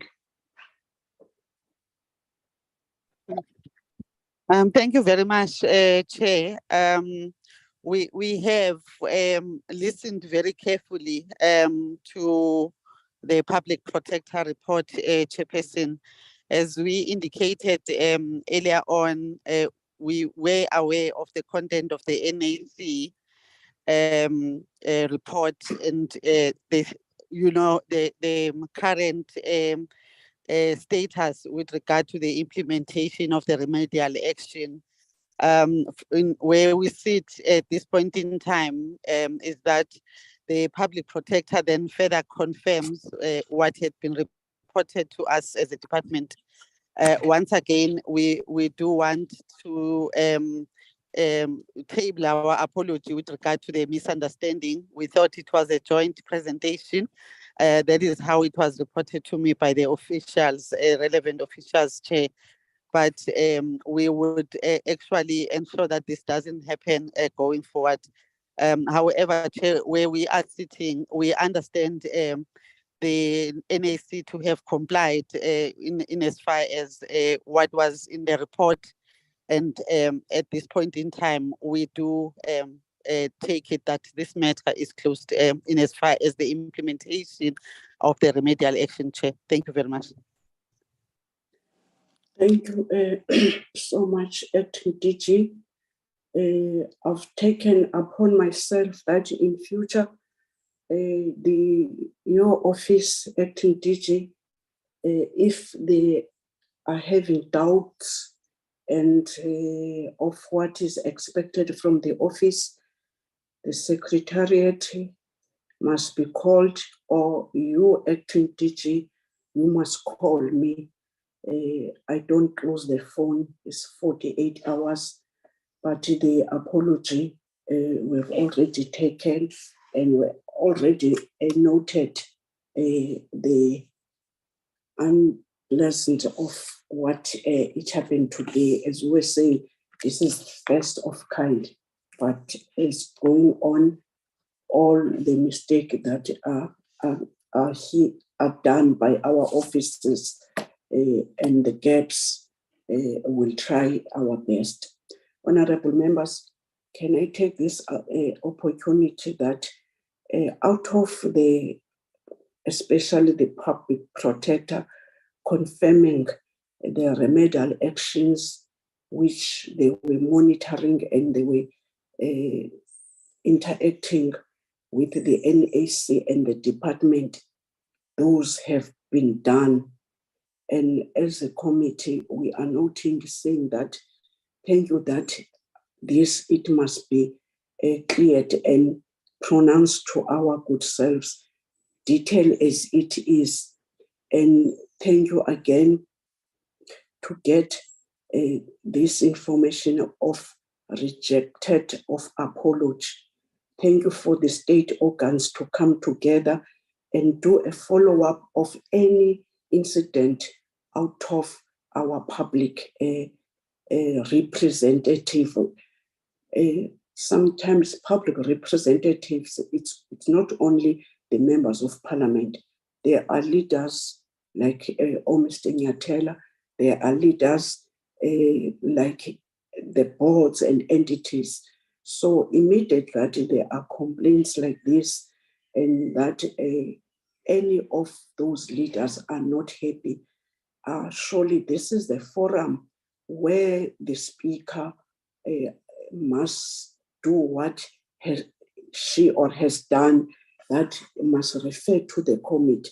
I'm thinking that it was a noble day that we put this issue of these remedial actions in our program, and that today the reflection of the discussion, especially from you, NAC, and a recommendation of your good work, Public Protector, which we've done.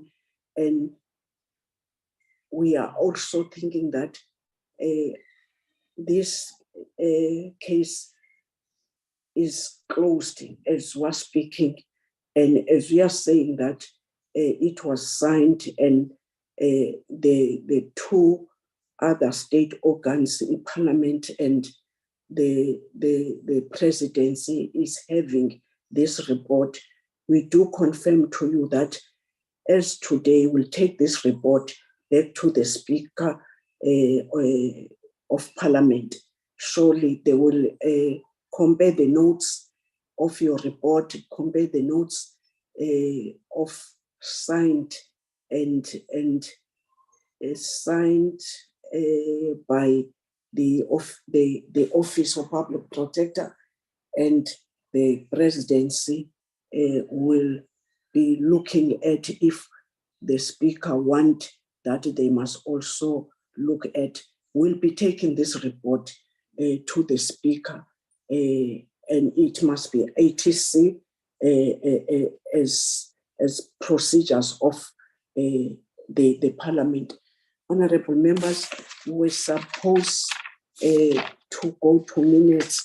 Let me take this opportunity to thank all the parties and to say that listening is a skill, and tolerance to each of us, it can make us better members as individual, as collective members who are deployed in the NAC, deployed in the Public Protector's office, deployed in the department's office, and also deployed in parliament by the very same people who voted us. But where we want clarities and where we see gaps, we cannot not to do what we've done today. Our apologies that maybe it took time to come to this end, but that's the nature of work of parliament when we are doing our oversight. Thank you so much. The meeting now is releasing you, both department, NAC, Public Protector, AG. Please do this work, even if now there are other emerging things, maybe the department, the committee, or the chairperson, maybe who is maybe trying to get something in the case of 2024, not even being there as a chairperson.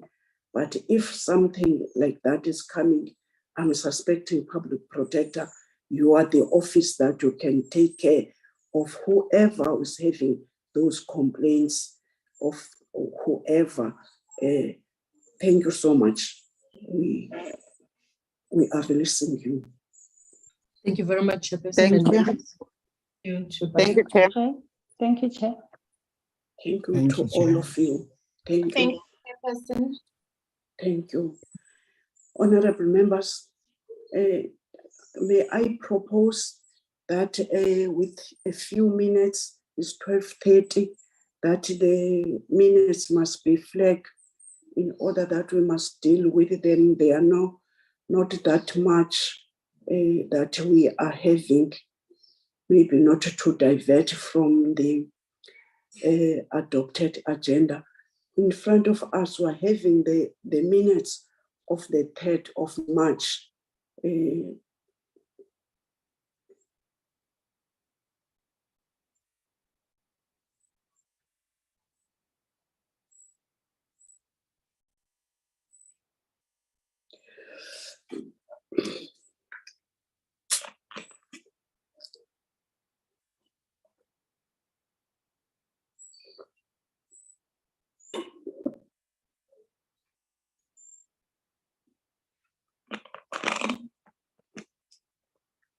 Honorable members, these are your minutes. Can I note hands who are adopting these minutes? Honorable Zondi? Thank you, Honorable Chairperson. I move that we adopt the minutes. Any seconder? Honorable Malomani? Thank you, Chair. I'm seconding. Thank you, honorable members. These minutes are being seconded as true reflection of our minutes. The last batch of minutes, I'm suspecting, come up.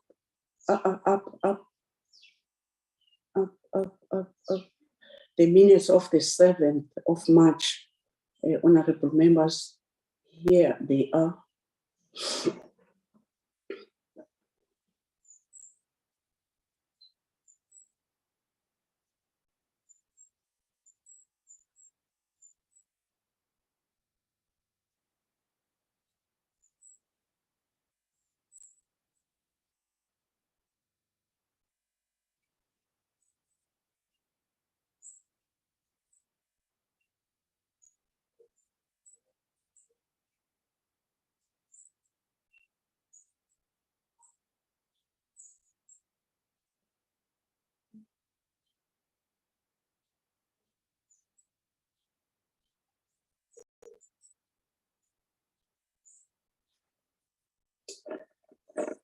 Thank you, Administrator.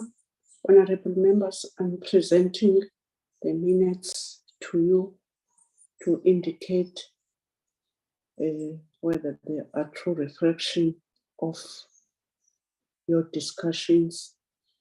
May I give it to you, honorable members. Honorable Sibiya. Thanks, Chairperson. I would like to adopt the minutes as a true reflection. Thanks, Chairperson. Thank you, Honorable Sibiya. Honorable Zondi. Has been seconded by Honorable Zondi. Honorable Adams also. These minutes are being adopted, honorable members. Honorable members, let me take this opportunity again to thank you and to always reminding you that Friday it's a working day.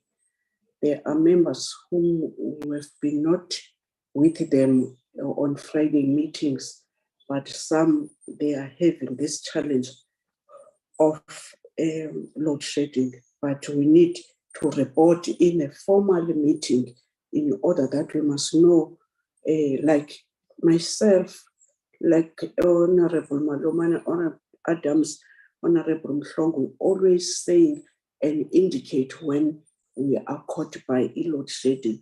But if we don't know your whereabouts, not reported official, it's not nice, and we must always have a quorum, even if it's Friday. I'm taking this opportunity to thank even all the staff, starting to our committee, to the department, and everyone who's always trying to pick up the socks. It's not an easy work that we're doing. The department, it's big, and the issues are needing all of us to be on the deck. The meeting is closed. Malbongwe.